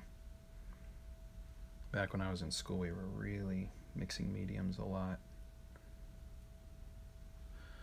These days, not as much.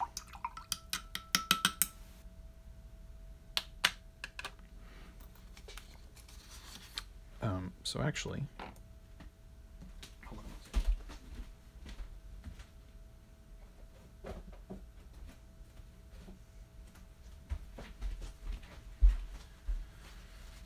gonna grab a little tissue just to take out a few places where it might be a little too distracting.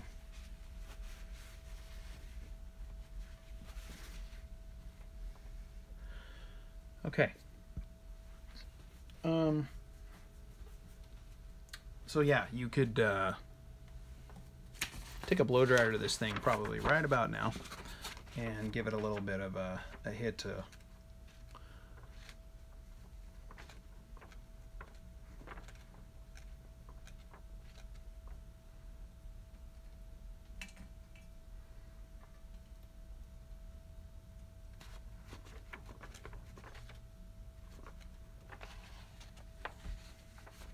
dry a little bit here.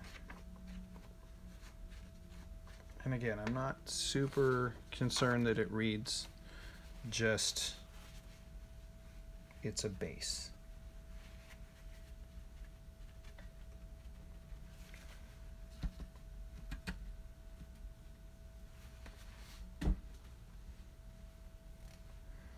All right. What now? So I think now what I'm going to begin to do is apply a little bit of a local. Now, what is a local? A local is the color of the object. So, I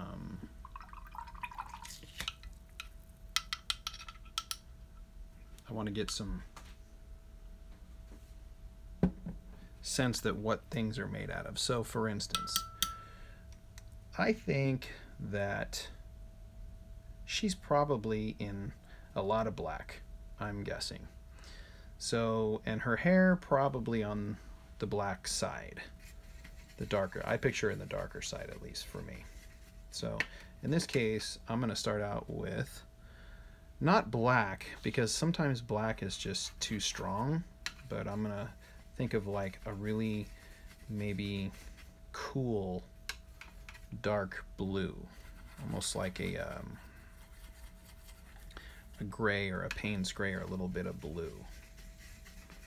I don't want it to be blue, I just want it to be a neutral but not black. So how could I make a cool neutral?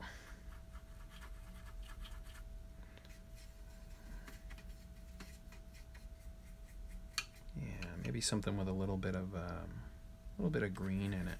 Greens and greens blue. Just a little bit. Yeah, that's not bad. That's not bad. All right, so I'm gonna get this pretty wet, and I'm gonna go on pretty thin. Now, if I'm too much, I've always got a little tissue behind here, and today I'm working in gouache.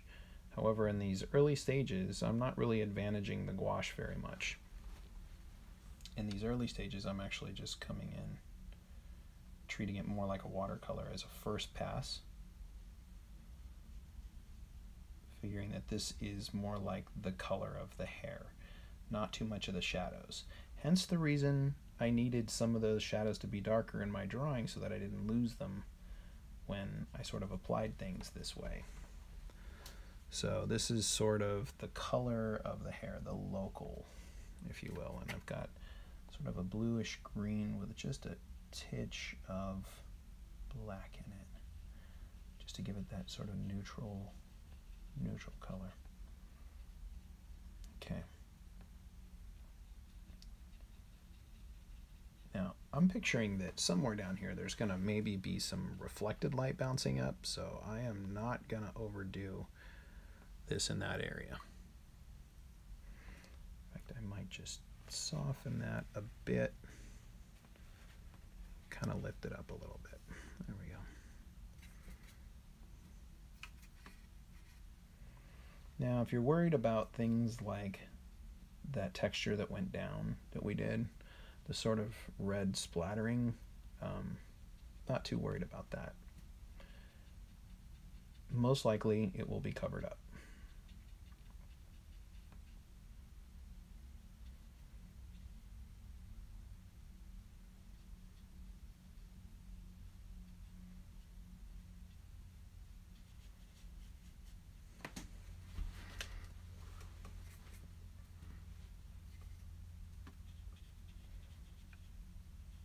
Some places it might come through, but probably not a big deal.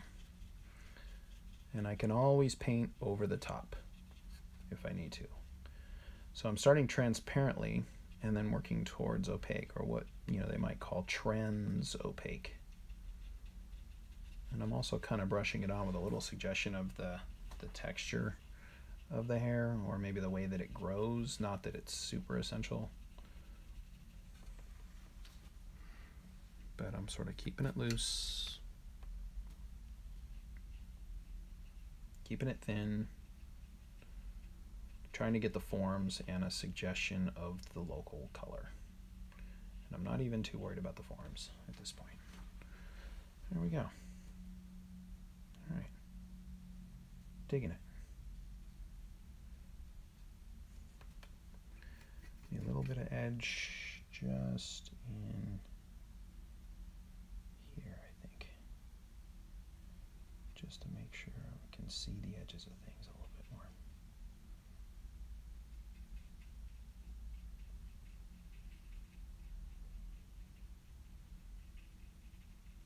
Those core shadows. All right. Now, I kind of think that the hair was a little bit similar to the leggings. So I am going to make the leggings kind of that same quality.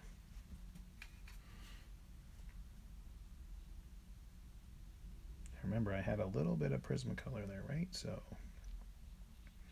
it should help me maintain any edges that I really needed to keep. Now I'm flattening the brush out a little bit more.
All right.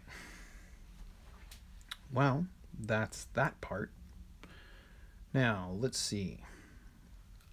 More local. I think perhaps the lacy stuff could use a little bit of something. And I'm not sure if that lace is going to be black or if that lace is going to be maybe something with a little more color in it. Just a little bit, you know?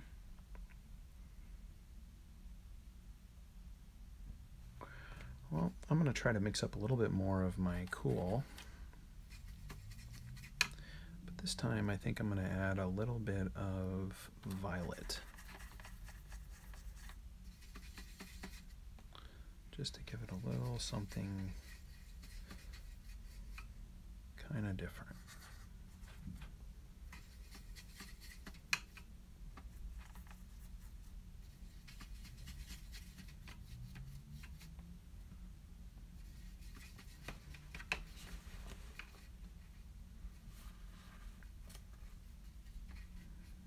Now remember, I'm mixing local, so I'm working from the middle ground here.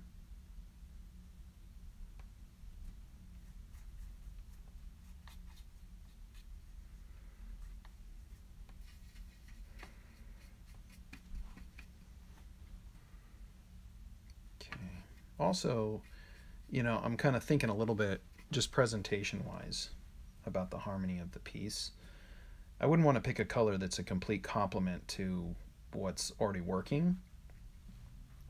So I think, you know, staying with something a little bit in the same family might be better. So here we go.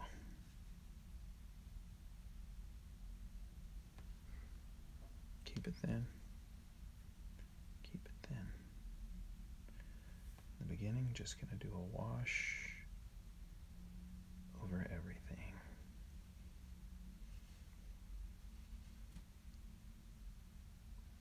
And as anticipated, a number of my details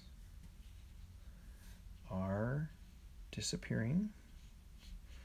You know, when we did the drawing in the beginning, it was really more about a map for form. But the strokes of the pencil are not necessarily what I want, right? I want something that has a more natural feeling texture. So if some of that pencil gets washed away, but the value is sort of still there, then it's done the job that I needed it to.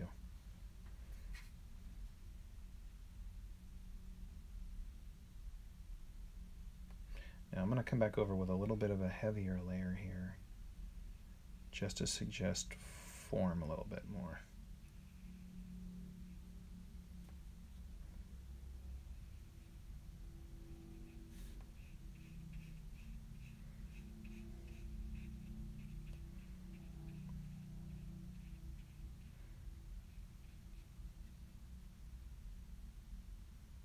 So that's good.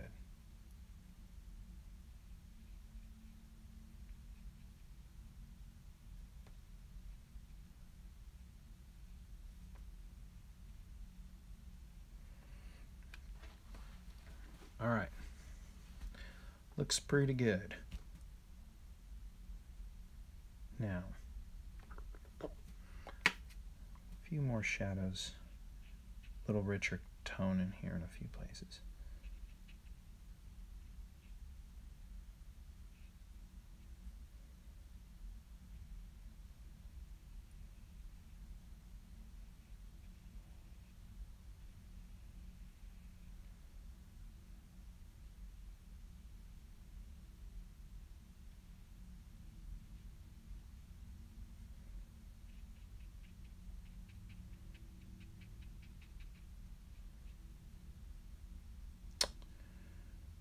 Anybody out there still? You guys listening? Give me a holler.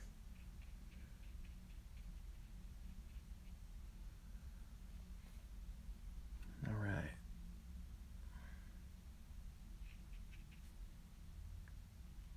Cool. Now there's, you know, how much of this texture is going to come through? I'm going to put a little bit of dabbles in here, just to kind of suggest maybe it'll help me out.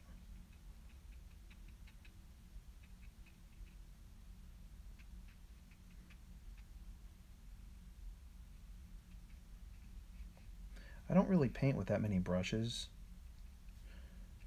In this case, I'm using a round, sometimes a flat if I'm working in a really big space, but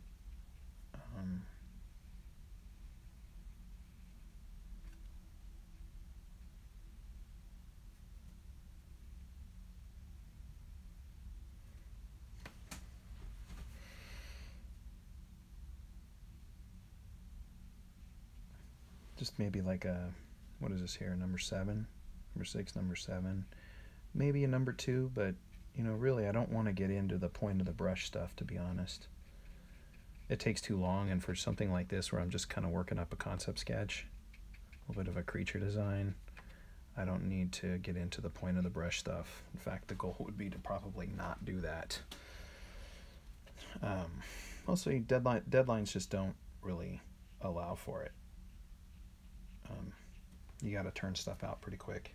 So, all right. So I got a little suggestion of that. I kind of like the way that this lacy kind of texture is happening in here. So I think I might continue to go over my drawing a little bit more. I like the way that it's accenting.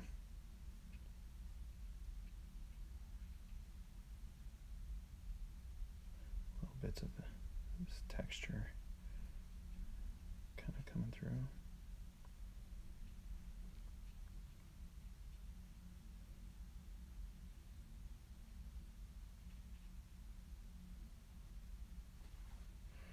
Not too much, and I suppose if I had to, I could come back in a little bit later, but remember, this is more about like the place where the shadow and the texture are coming out the most rather than point of the brush details. I'm not trying to get too much detail at this point yet. All right. Well, I think this is more or less doing the job.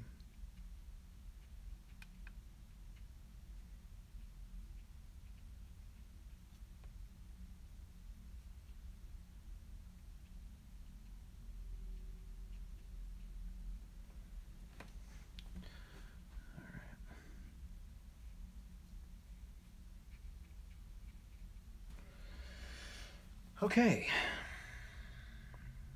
good there. You know, I think maybe at this point, I'm going to switch over to the garment. Now, what would she be wearing that would complement this violet? And also maybe work with the red. I'm thinking maybe she's wearing a gold. God, wouldn't that be amazing? A gold. A gold colored robe. Wow. Let me see what I can work up. But that might work nice as a complement to the violet. So I'm going to go for it. Besides, I think, you know, fighters are going to have a little bit more of that flashiness, you know, building a name for herself. And maybe she's a queen of her own domain. So I think the kind of flash could help.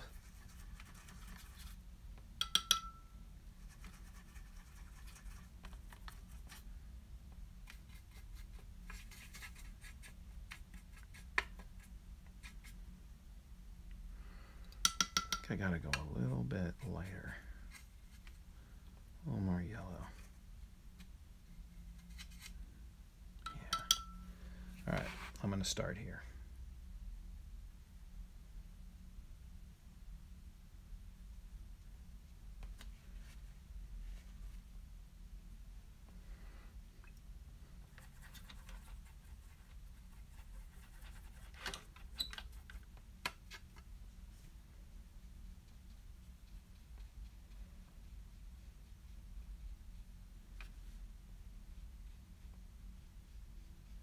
I'm being a little cautious about those shadows because I know that they're gonna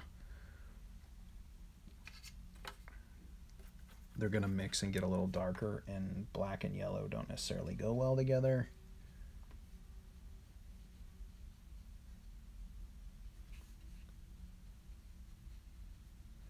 There's gonna be probably little bits of highlight in there.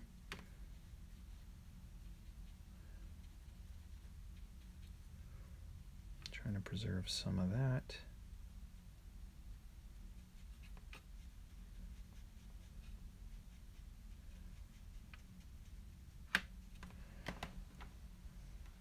Oh yeah, I am digging this yellow.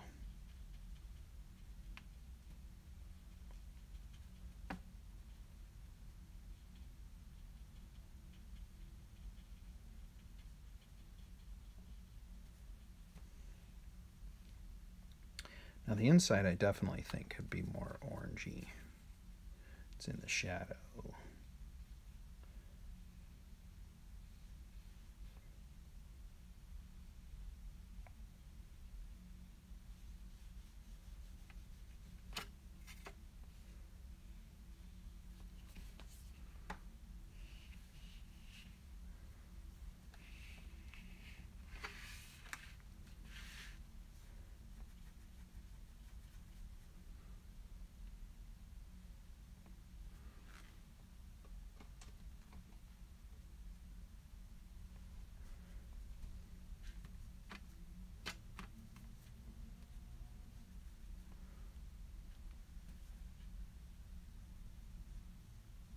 Keep it soft. We're treating it more like watercolor here in the beginning.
go a little bit of the brighter yellow back up in here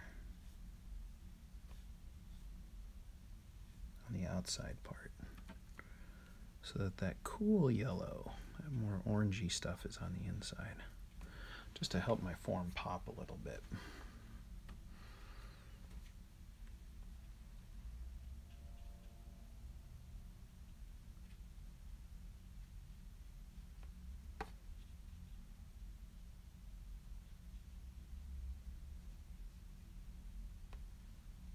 Orangey stuff on the inside.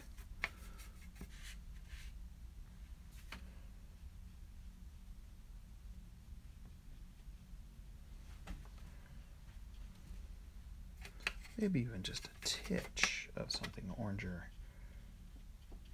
farther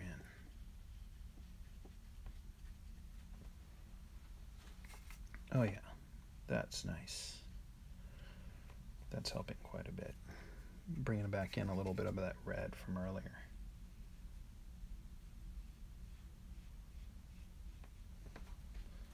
Just to make that division a little more recognizable.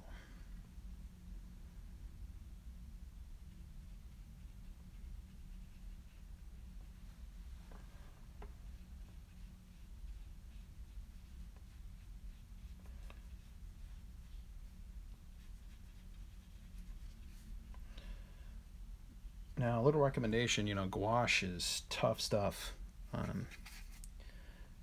Most people work with gouache for reasons that it gives you that opacity that maybe like an oil paint would have.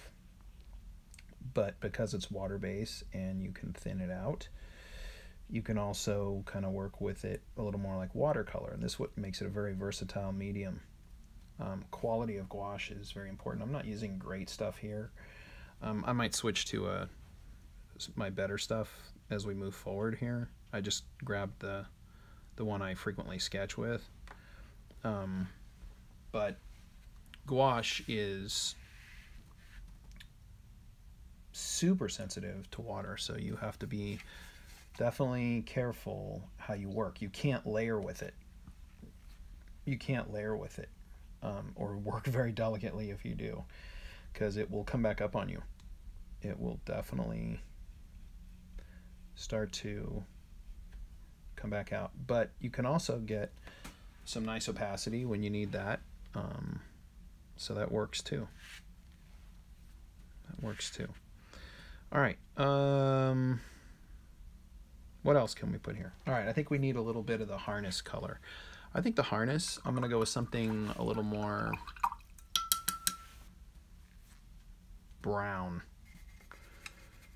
Sort of a typical bridle or something that like we just not care so much about its color because it's for the animal side. So I think I'm going to go with something more like, yeah, like rawhide, or not rawhide, but like leather working. So I think I'm gonna go with something that's maybe a little closer to like yellow ochre. Get a little bit with yellow ochre, a little bit more brown, and I'm gonna stay light with it. So a lot of yellow.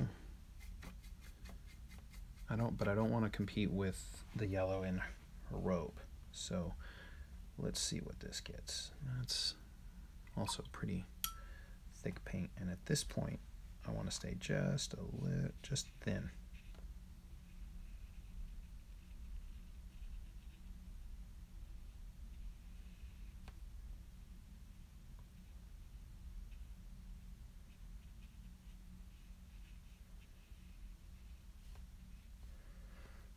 More yellow, I think.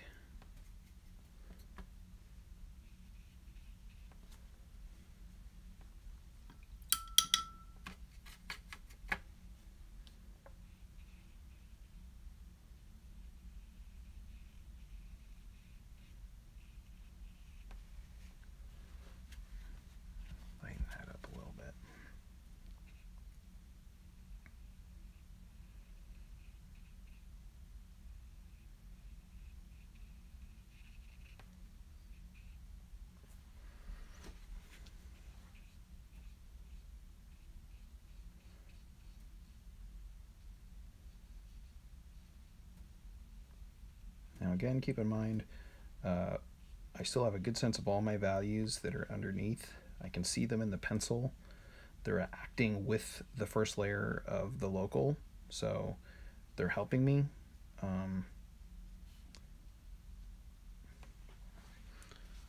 So I still want to make sure I maintain form, but just to remind you, in the process where we are right now is we are just putting in some local values. Local values, local colors. This is only a working sketch idea.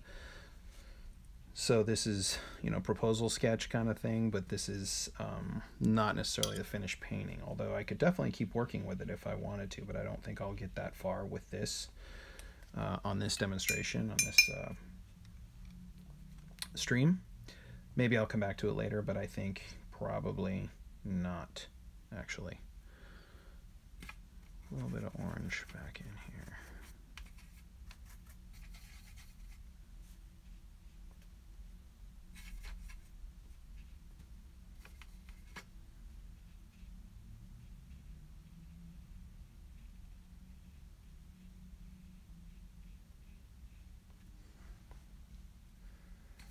A little bit of that coolness.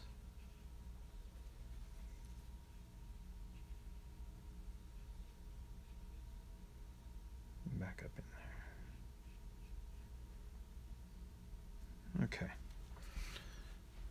All right. Now, tone of the fur. Man, I'm picturing something grayish. If her hair would be dark, then I'm assuming that her fur would be of that same darkness. So I'm kind of back to working with something that's in the blue cool spectrum.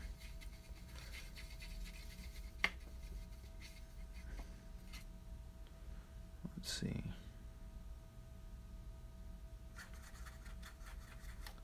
Get some blue up in here.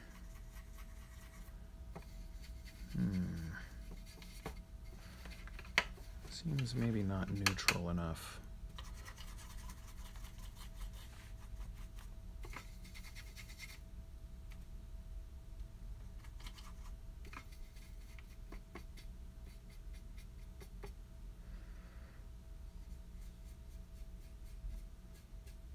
That might be getting there.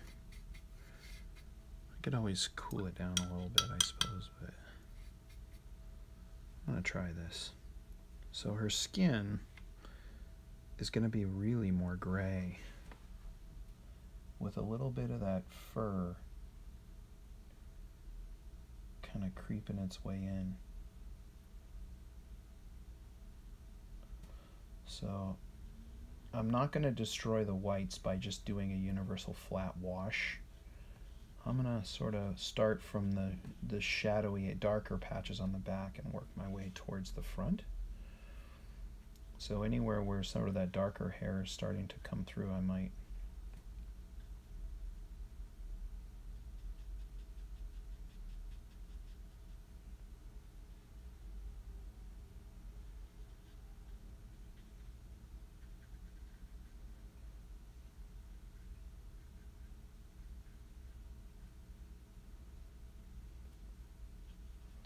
sort of a little bit of that silvery.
She is looking strange. Positively strange.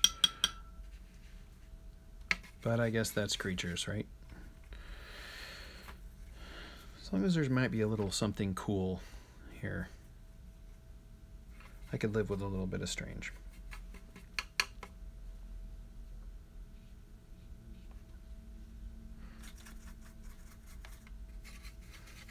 Suddenly I'm thinking about The Last Dragon. You guys remember that? Bruce Leroy? What was that guy's name? Shonuff? Something? Somebody help me out there.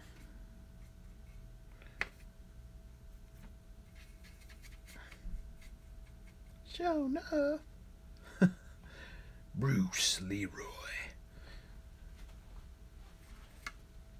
I used to love that movie so much. Saturdays, we go to the video store, and I'd always rent The Last Dragon. Mostly because I'd watched all the Bruce Lee movies, and so finding something that was martial arts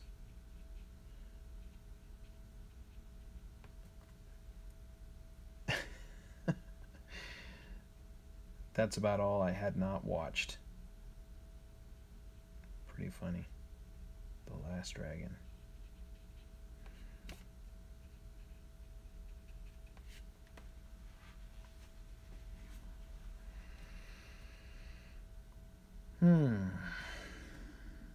Alright, let's go a little bit of orange back in here.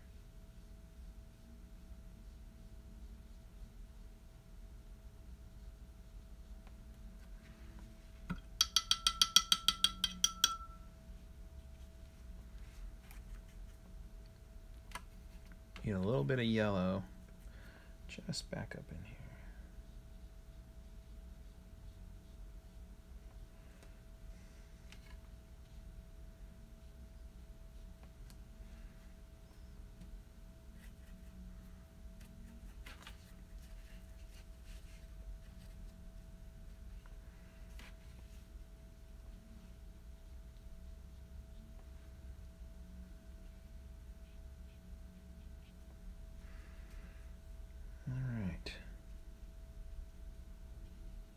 So now we can work on some highlights, some shadows.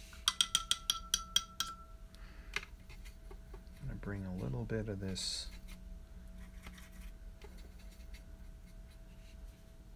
blue.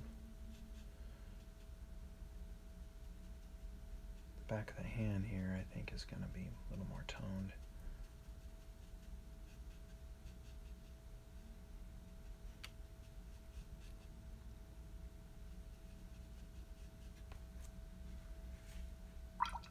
What's more of that gray fur?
All right, I think we are just about there, people.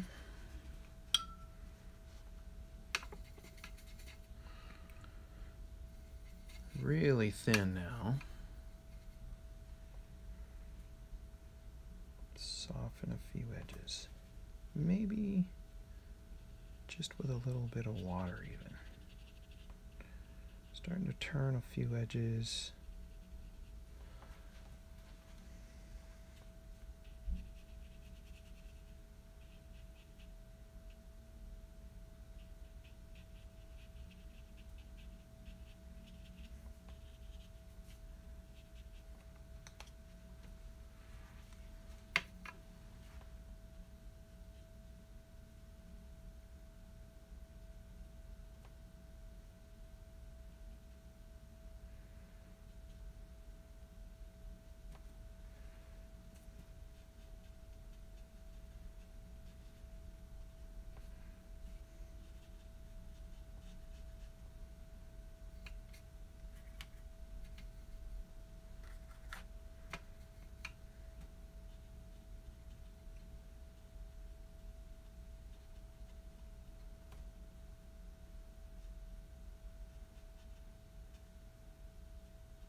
All right, we are a good way in here.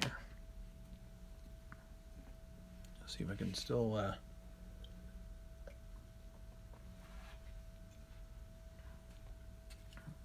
pull this one off here.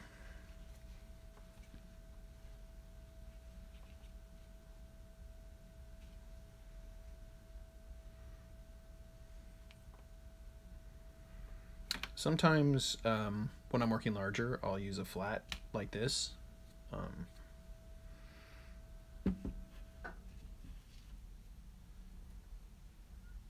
Give me 1 second.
All right.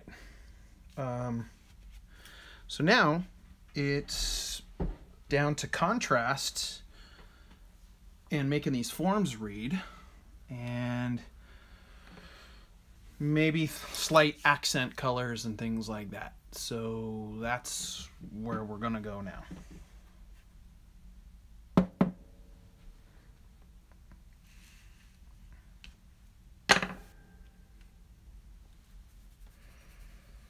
So a little more contrast. So I think the first thing I'm going to do is I'm going to go for the places where I need to see the contrast a little bit more to pop this creature out.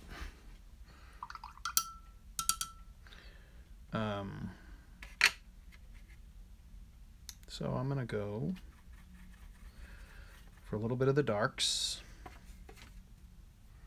And if I'm sort of approaching this a little different than if I were, say, doing an oil painting or something like that. I'm going for maximum sort of pop value. I'd be trying to sell this concept, which is a little different than, also going to switch to my smaller brush, which would be a little different than if I were doing an oil painting, something like that. Hey, by the way, coffee on the left for you right-handers. Don't make that mistake. Very important. Coffee on the left. All right, so here we go. Coming in with a bit more contrast.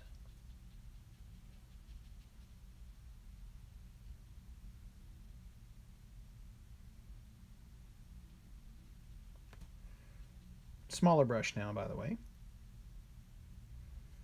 Moving to something a little, gives me a little bit more detail.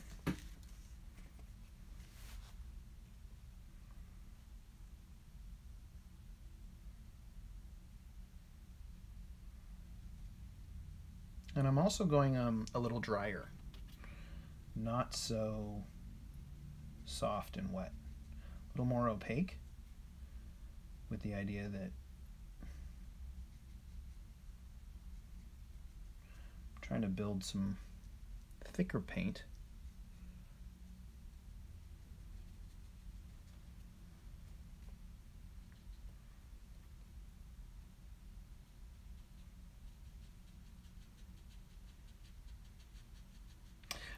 Just so you're kind of aware, I'm also thinking about a little bit of maybe bounce light or reflected light coming back up under here, and I might throw some color into that. So I'm being a little careful about how dark I go, and I'm kind of considering that maybe somewhere back up in here, I'm gonna get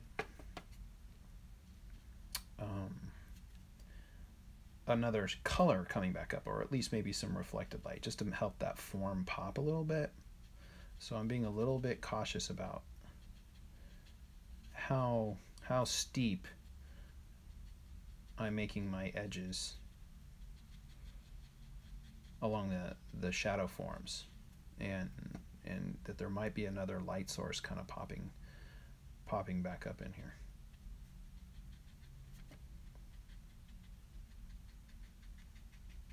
But only on the sort of lower sides, I think. A good portion of this stuff is actually not going to be near the reflected light.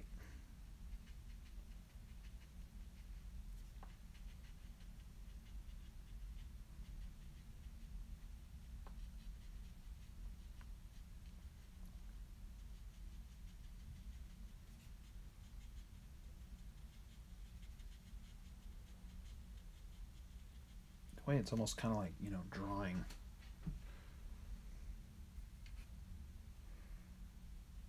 Again, which, you know, mixed medium, I guess you could actually come back in with some pencil. I prefer to do it with the brush.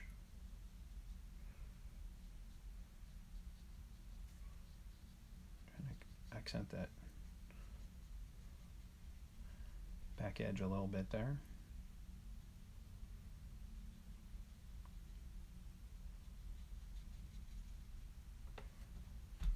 And again, her hair is black, but I don't want it to be solid black.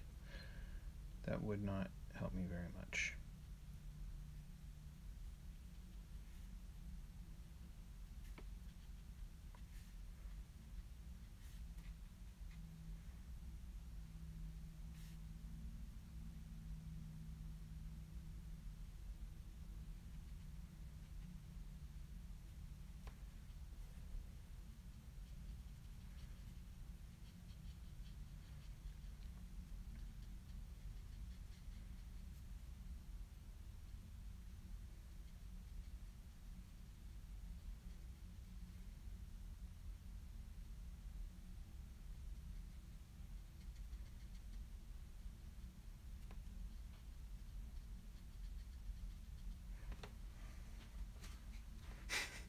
Definitely kind of poodle-like, huh? Which, maybe that works for her. I don't know.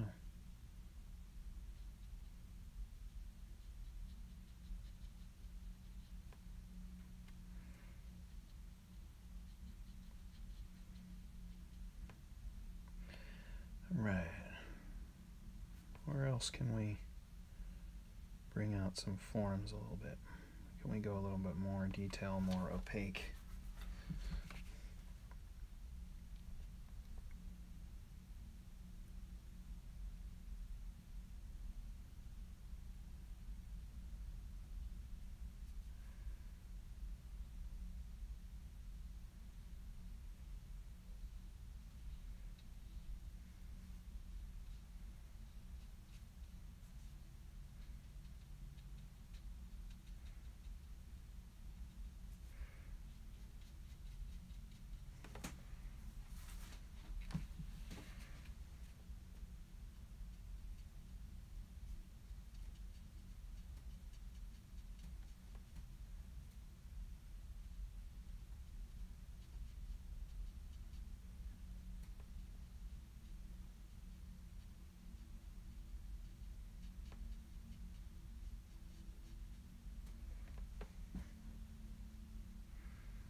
I think I'm gonna drop out the sound for a bit, and I'm just gonna paint. So I'll check in with you guys in a little bit. I'll just keep painting, and yeah, still here.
I'm back.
Now I'm using black in this area because I'm picturing these leggings are probably black. Now it's rare to use just straight black, but when you've got a black object and you've got a shadow for black, while there might technically be a little difference between those in their color and value and things like that, I'm trying to get contrast here. And when something is colored black and it's in the shadows, it's pretty safe to say you can probably go with black. But, you know, a little cool doesn't hurt either. You could always, you know, if you've got time to color mix, I'm trying to kind of speed this up a little bit, so I'm not quite spending as much time. But, you know, you if it's a shadow, you could technically add sort of a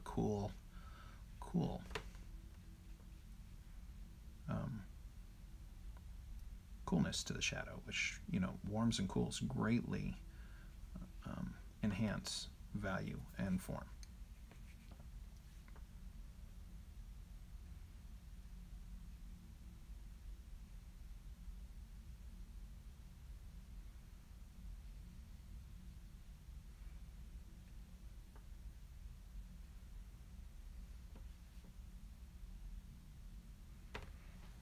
All right.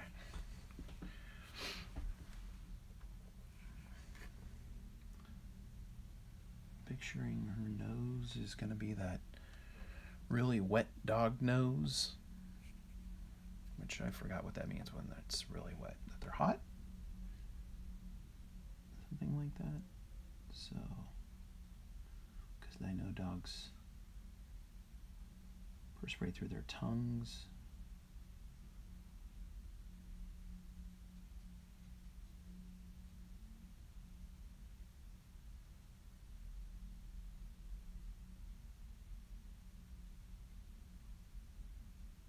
Not sure about their noses, except that I thought there was something about a wet nose was a good sign.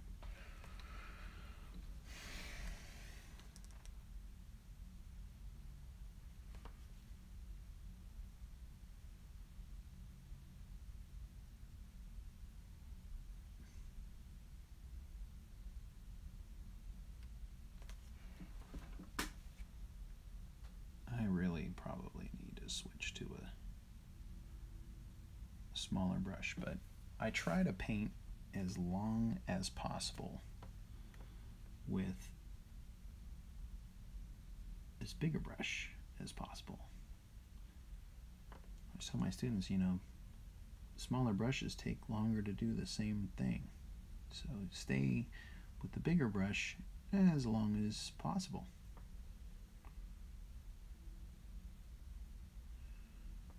Get the job done quicker. If you got a lot of space to paint, then work with the bigger brush.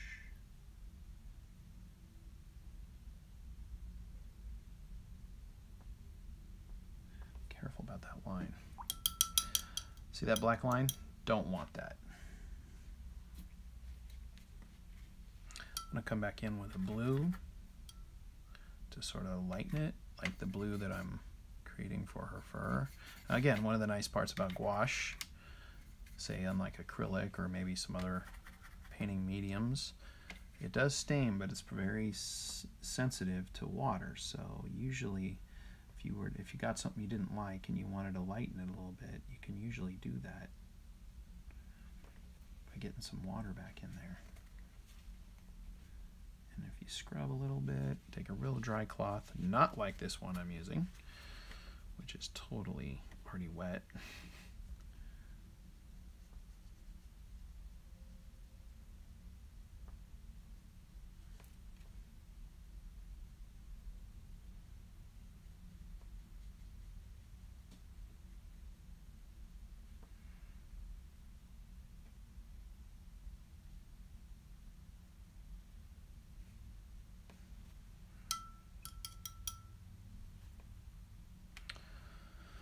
Alright, so shadows on her fur. I probably could need to do a little more shadows on her hair up here, but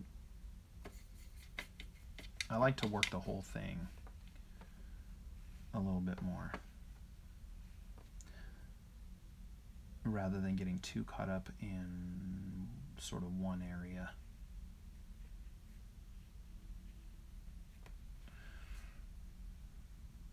We need a bit of blue.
Little too much.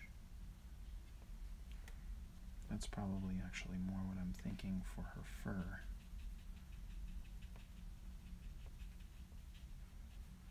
More of that bluish,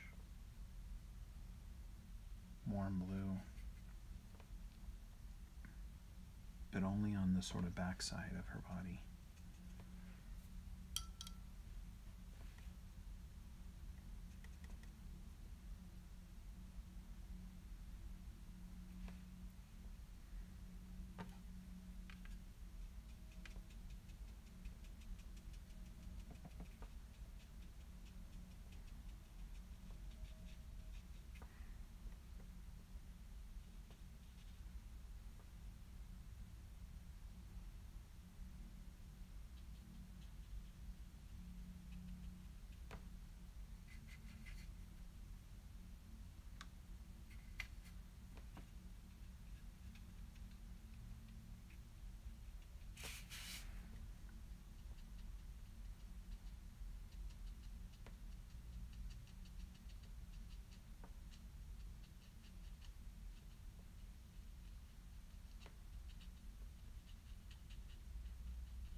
one little bit of yellow I need.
Yep. A little bit of hair there. Just a smidge. Not too much. Just need to bring out an edge.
All right.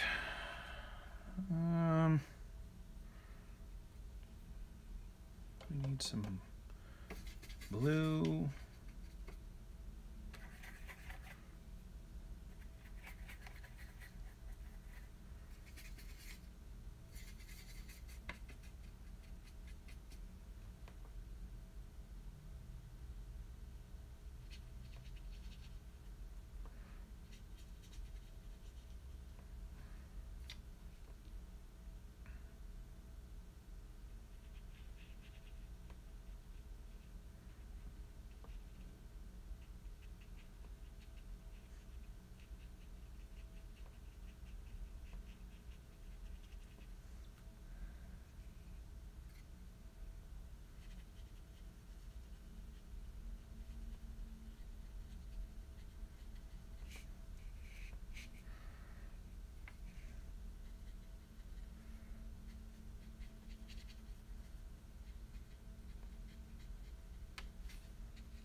kind of bringing out a little bit of her silhouette just to pop her a little bit from those edges. Again, trying to be a little bit careful. I don't want to make her feel outlined in any way. It's not what I'm after, but a little bit of help with edge.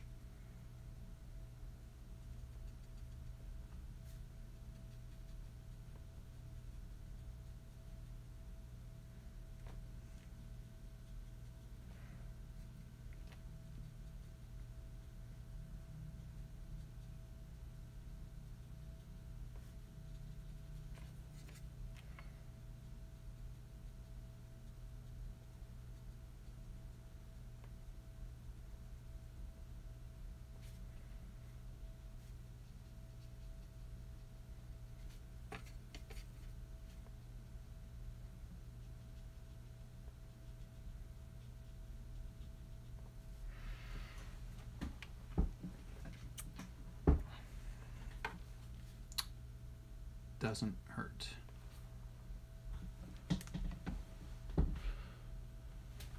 All right.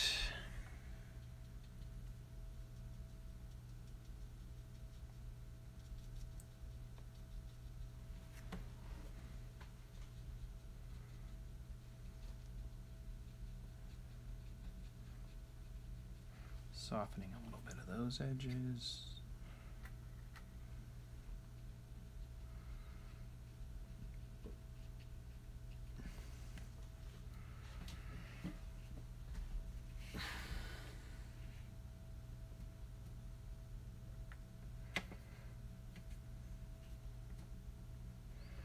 She is definitely not to be messed with.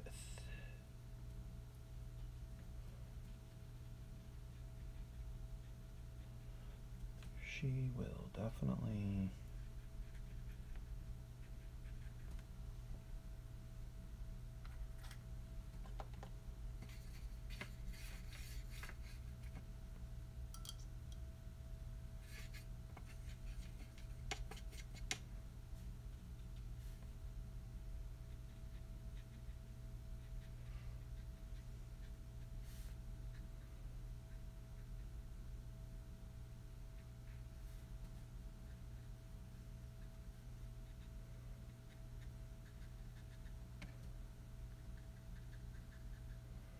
maybe she's having a bad hair day. I know I am never the same when I have bad hair day. I used to have really long hair. And when you got this much hair and it isn't going right, that's probably a bad day. So the subtleties of what we're into now are the turning of edges, little bits of form, popping the silhouette when you can, bringing dimension when you can. Not too much. I'm a little less concerned with the color and more about the volume of the reed. So that's a little more where I'm at. You can always, you know, bump things around color-wise a little bit later, but right now I'm trying to get the dimensional quality of this thing to pop out a little bit more than, say, just the color. The color's fun, the color's nice, but really it could almost be anything you wanted. But the form is what I've really created here. The form is at the heart of it all. The form is what has been derived from an idea out of my head. So making that form read is what we're doing here.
I think we are starting to wind this one down.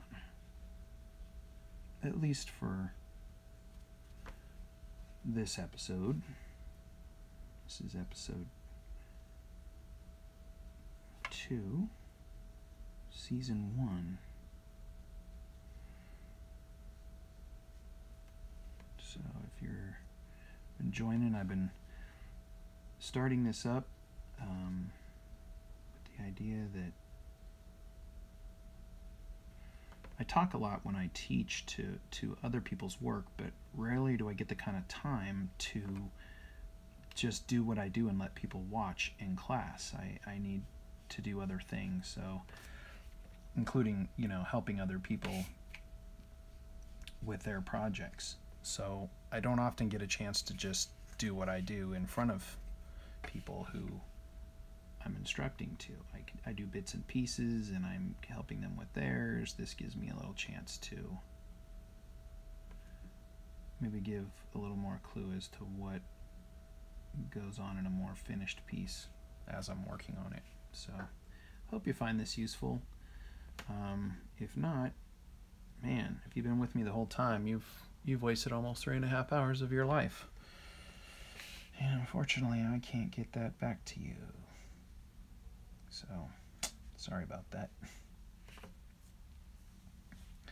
But I hope you have. I hope you got a little something out of this. Again, I do a lot of this kind of thing, working on jobs, and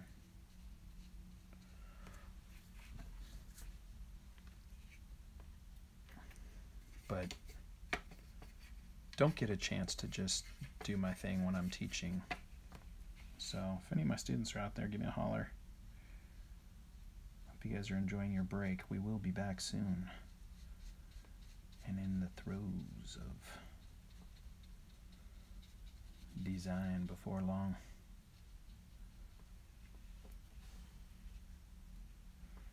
I push them pretty hard during the quarter, so I hope they're truly giving themselves some time.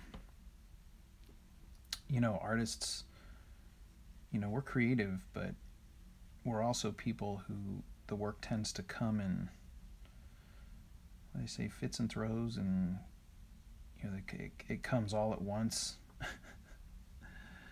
And then we were kind of busted. We can't do it for a while, so we need to put it down. At least for me.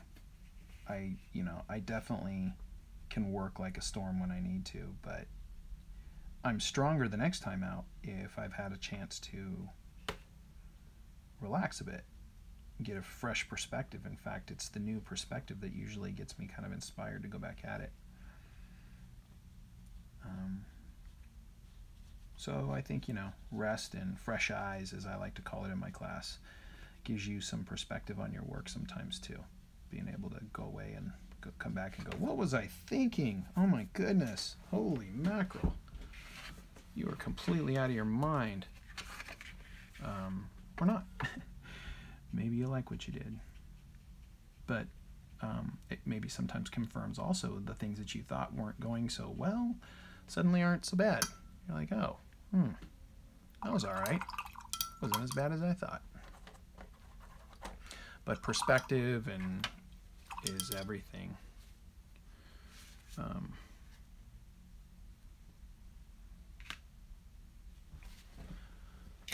Right back. I'm gonna get me a little bit of fresh water because I've been at this.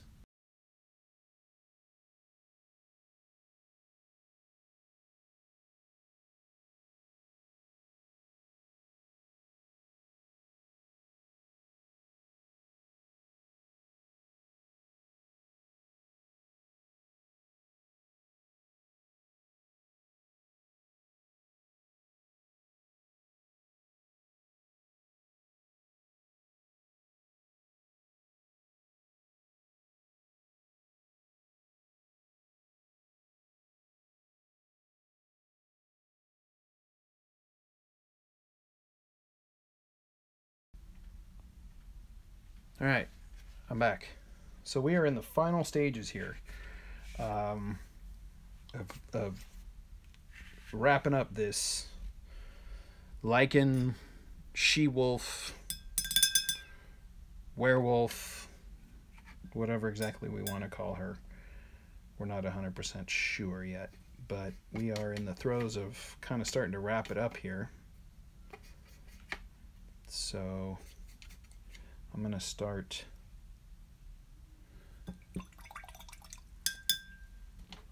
punching up a little bit of color. Now this stage is kind of like the majority of it's there. The values are there, the design is there, the basic coloration is there, but now I want to punch some of my color up because first of all, I'm not using the best paints, although I am actually adding a little bit of my better quality gouache here just because it has a little more punch to it. So I'm going to try to bring out that color a bit more. Short of using tube paint, I'm actually working with cakes, which I do when I'm sketching a lot of the time. But I'm trying to bring out a little bit more of that color.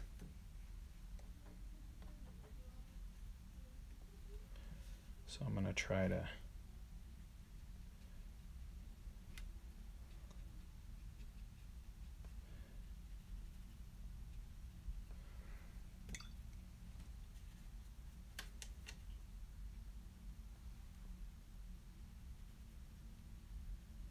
punch it up just a little bit.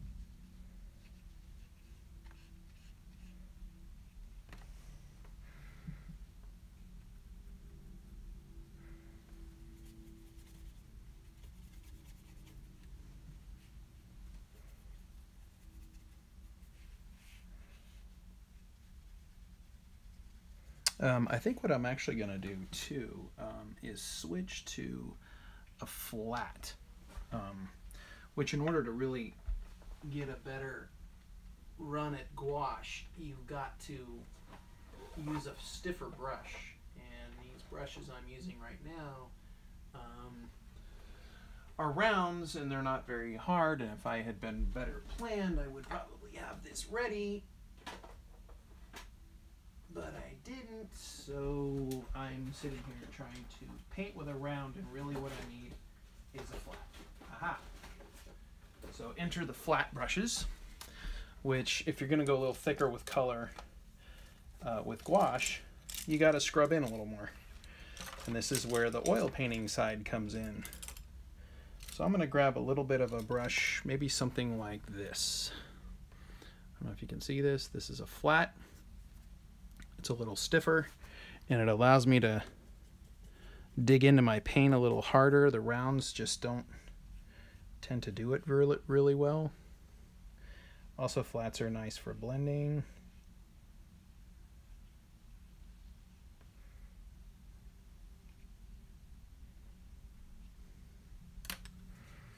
So I'm just using my flat here. A little broader strokes too.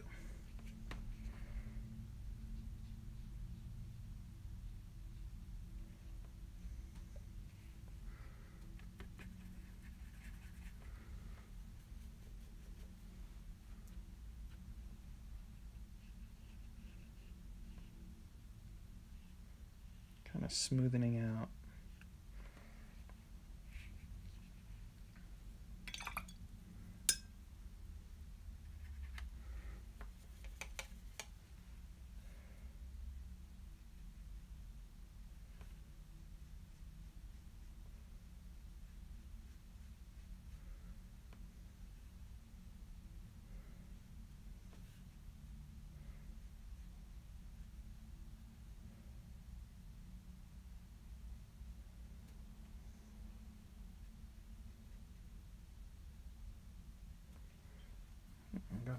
red on there, and I don't know if I like that.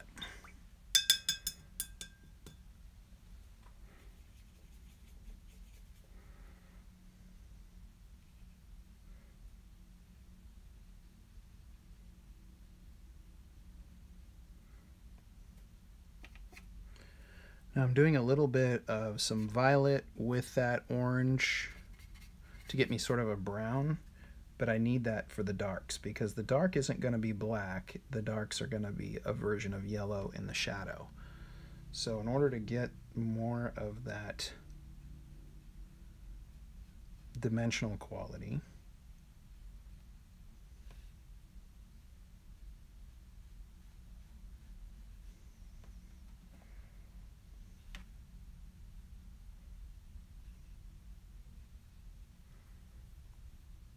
using a little bit of violet and a little bit of that orange to get this kind of weird neutralized kind of brown. But it's yellow in the shadow.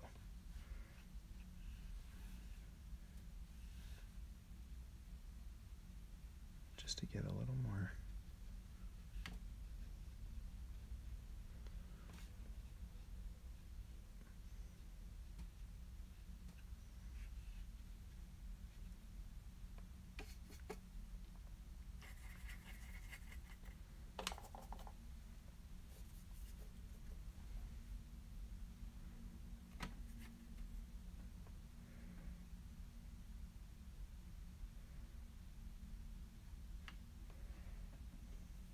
There we go.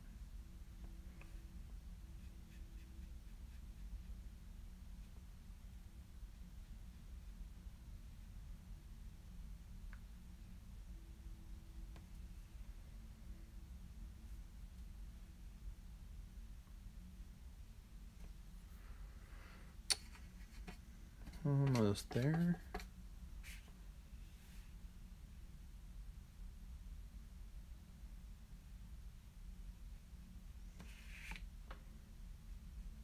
Dropping that back a bit.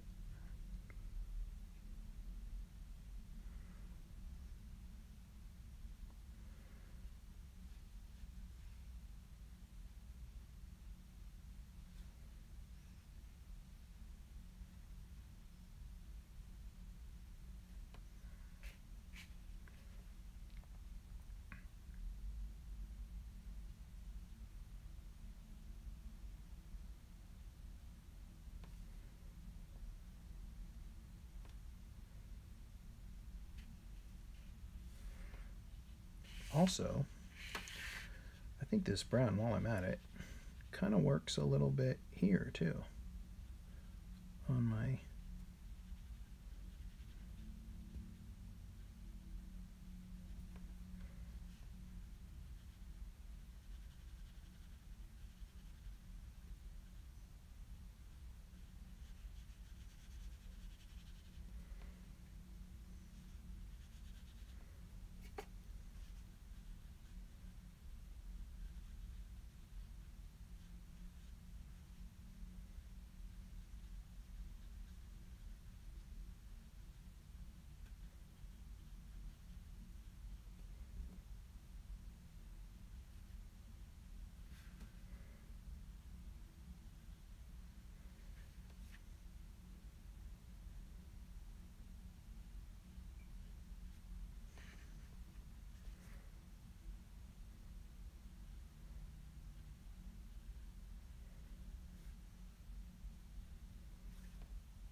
let's put a little bit of white into the mix now, using gouache white, because in order to get true highlights out of things, and I don't have a bunch, but in order to get true highlights, you have to be able to add some white to go opaque again. I've covered all the white of the paper, so you're not working transparently anymore. You now have to add some white.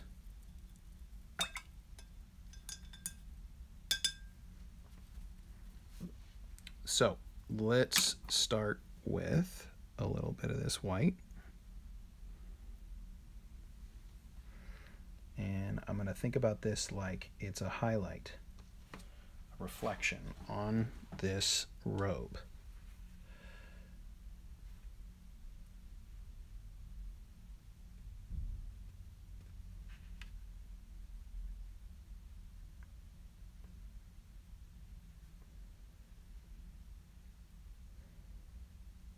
And I'm pretty much going in with pure white at this point, because I need the brightest white. I need to know what my brightest white is.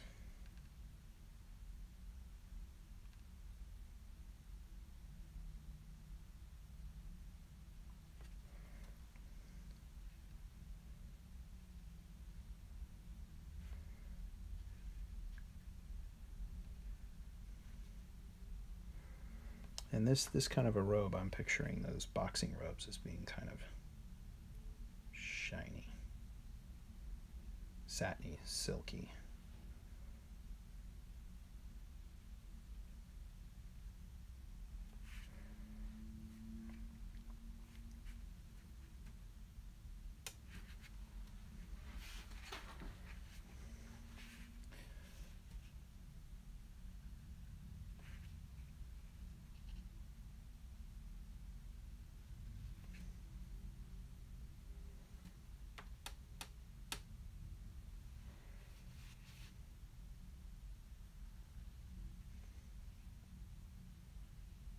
By the way, if you're concerned about the white being too strong, again, gouache is soluble, so it's definitely possible to tone it down if it's not coming across the way that you want it to. So at this point, I'm not too concerned. I'm just trying to establish that there is some areas of this which are pure white, or at least are some reflections that are creating the illusion of pure white.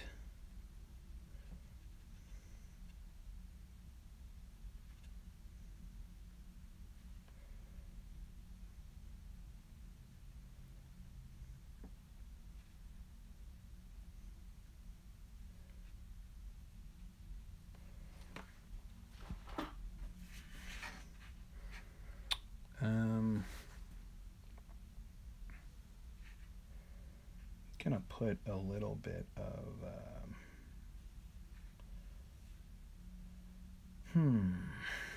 where else would I need this right away? Maybe down here.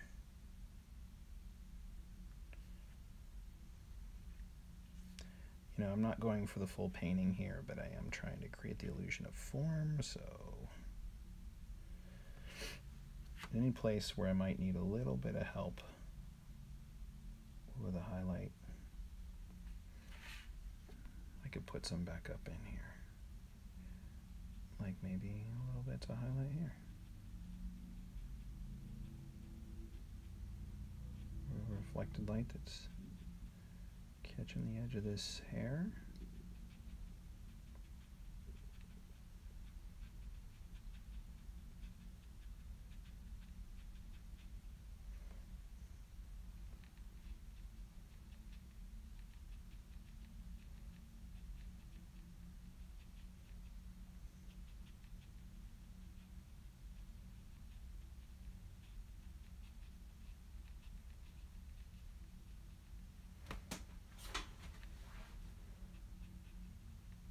Gonna need to soften that just a little bit. We'll see. Not sure how much of that I'm gonna keep.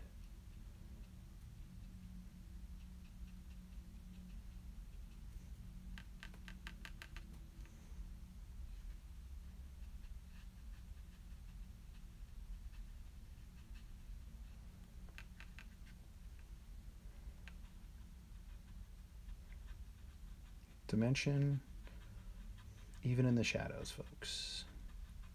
That's what you're trying to do. Dimension even in the shadows. I could also feasibly do this with colored pencil, I suppose. And I might still...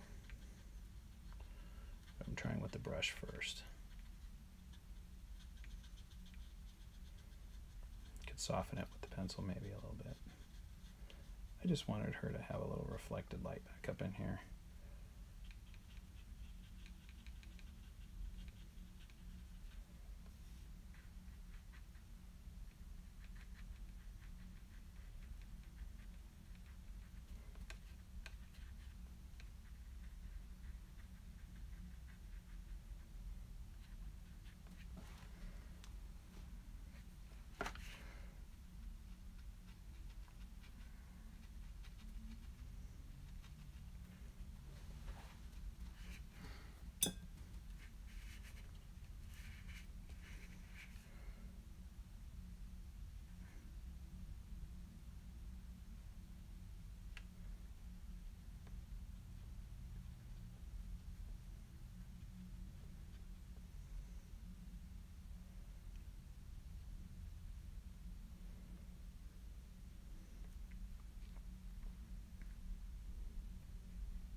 You know, I was also thinking that maybe there might be a little bit of white coming through the lacy stuff.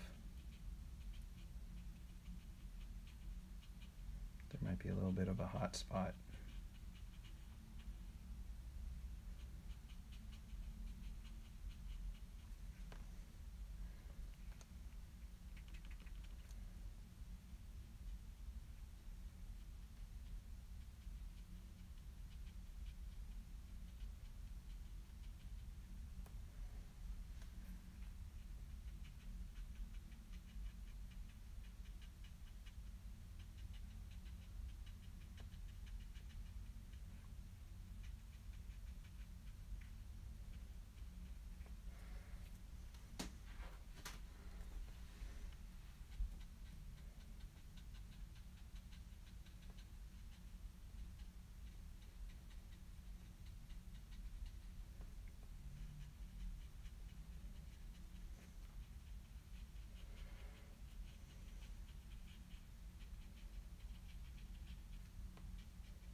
I think I need to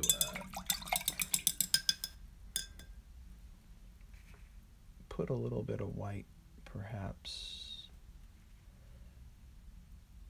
over my splatter in a few places where it got just a little too close.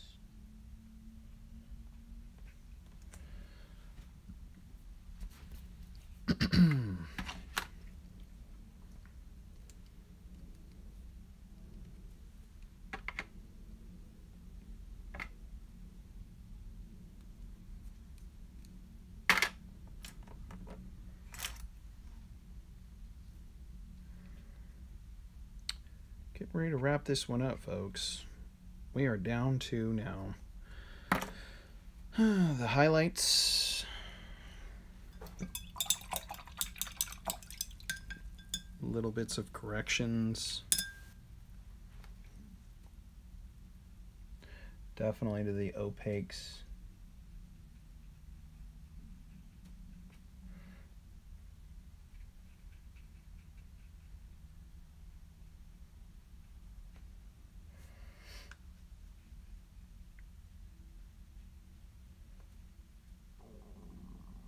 And that is my tummy calling.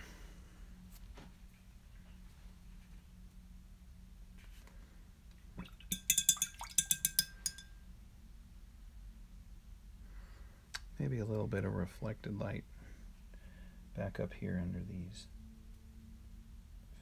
fingers.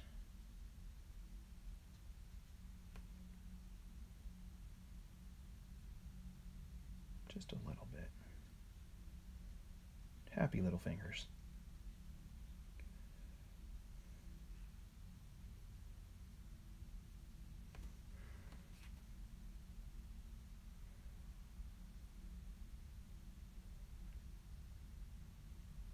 Truly, as the form begins to pop, it's really all about values at this point. She needs a little bit of light on her chin.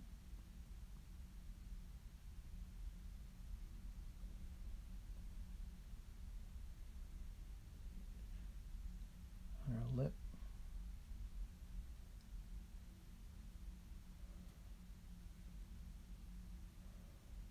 She's got some light on her nose.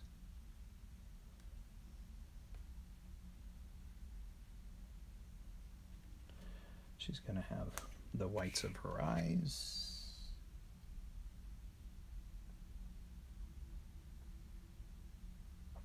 Which means I probably need to give a little bit of color to them. But I'm putting little bits of a reflection in there.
Little bits of light on form.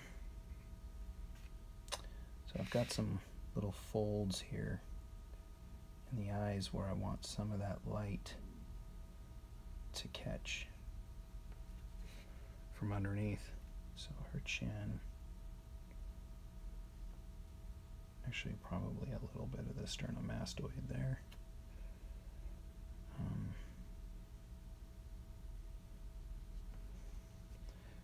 Probably a little bit of underside of there. This is where the fun is really at. You've worked hard this whole painting, building the values, building the colors, working it up, and this is the payoff. The payoff is reflected light. But that's kind of the truth. That's where you get all the fun, because if you've done all the other parts right, these last couple of stages are great. Easy. They just happen in the easiest possible way with very little work. But you do have to get a few of those values in exactly the right spot. If you don't get it in the right spot, it does potential damage, but not a real finished piece, this isn't, but still, the principle is the same. The values need to be there. Values are what make it read. Probably need a little bit underneath.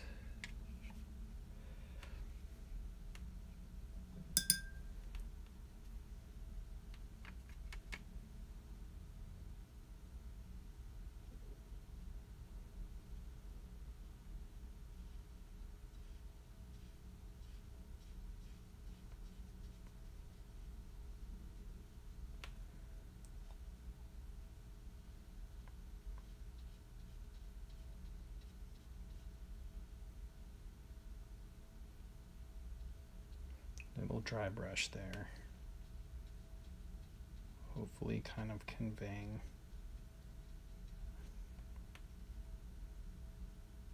a little bit of that lacy texture.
Anybody still out there?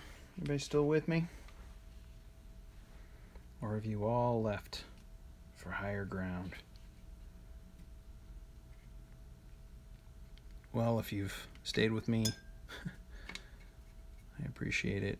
Hopefully you're getting a little something out of this.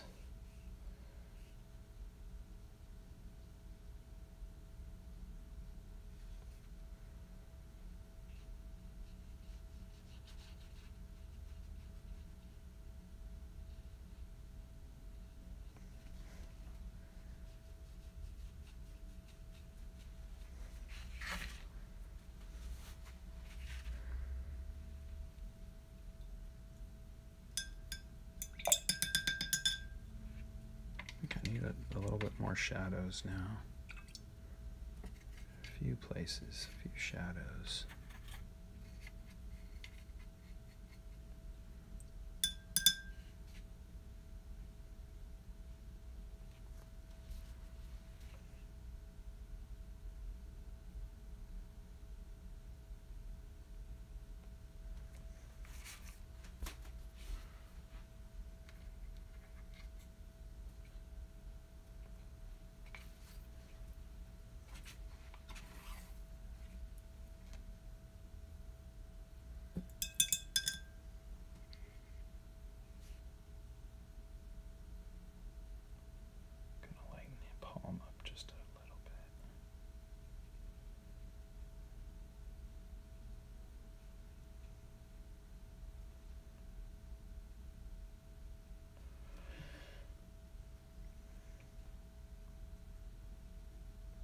Actually adding a little bit of white in the shadow just to get that sort of tinted inside of the palm kind of quality to it.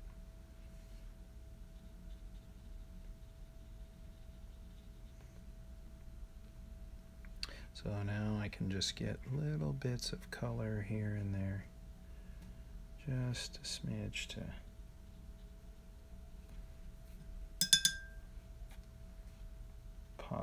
pop things.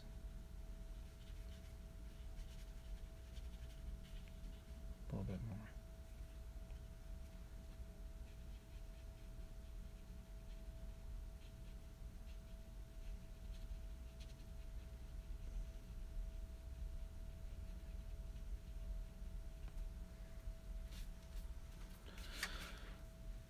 All right, gang. Well, we are minutes away from that 4-hour mark. Can you believe it? Hope you've had a good afternoon, and I hope I can catch you on the next one. Again, I'll probably be doing these in the future closer to Fridays, but right now, again, I'm on vacation, so I'm a little bit not in my usual thing. But keep checking back, and when I get a little bit more regular schedule, you'll know where to find me. Hope you're having a good day. Hope you're having a good week. I hope you can get out there and make some concept art, make some illustration, do a beautiful painting, use your imagination, and get your passion out. You got to follow your passion, and I hope you all get a chance to do that real soon.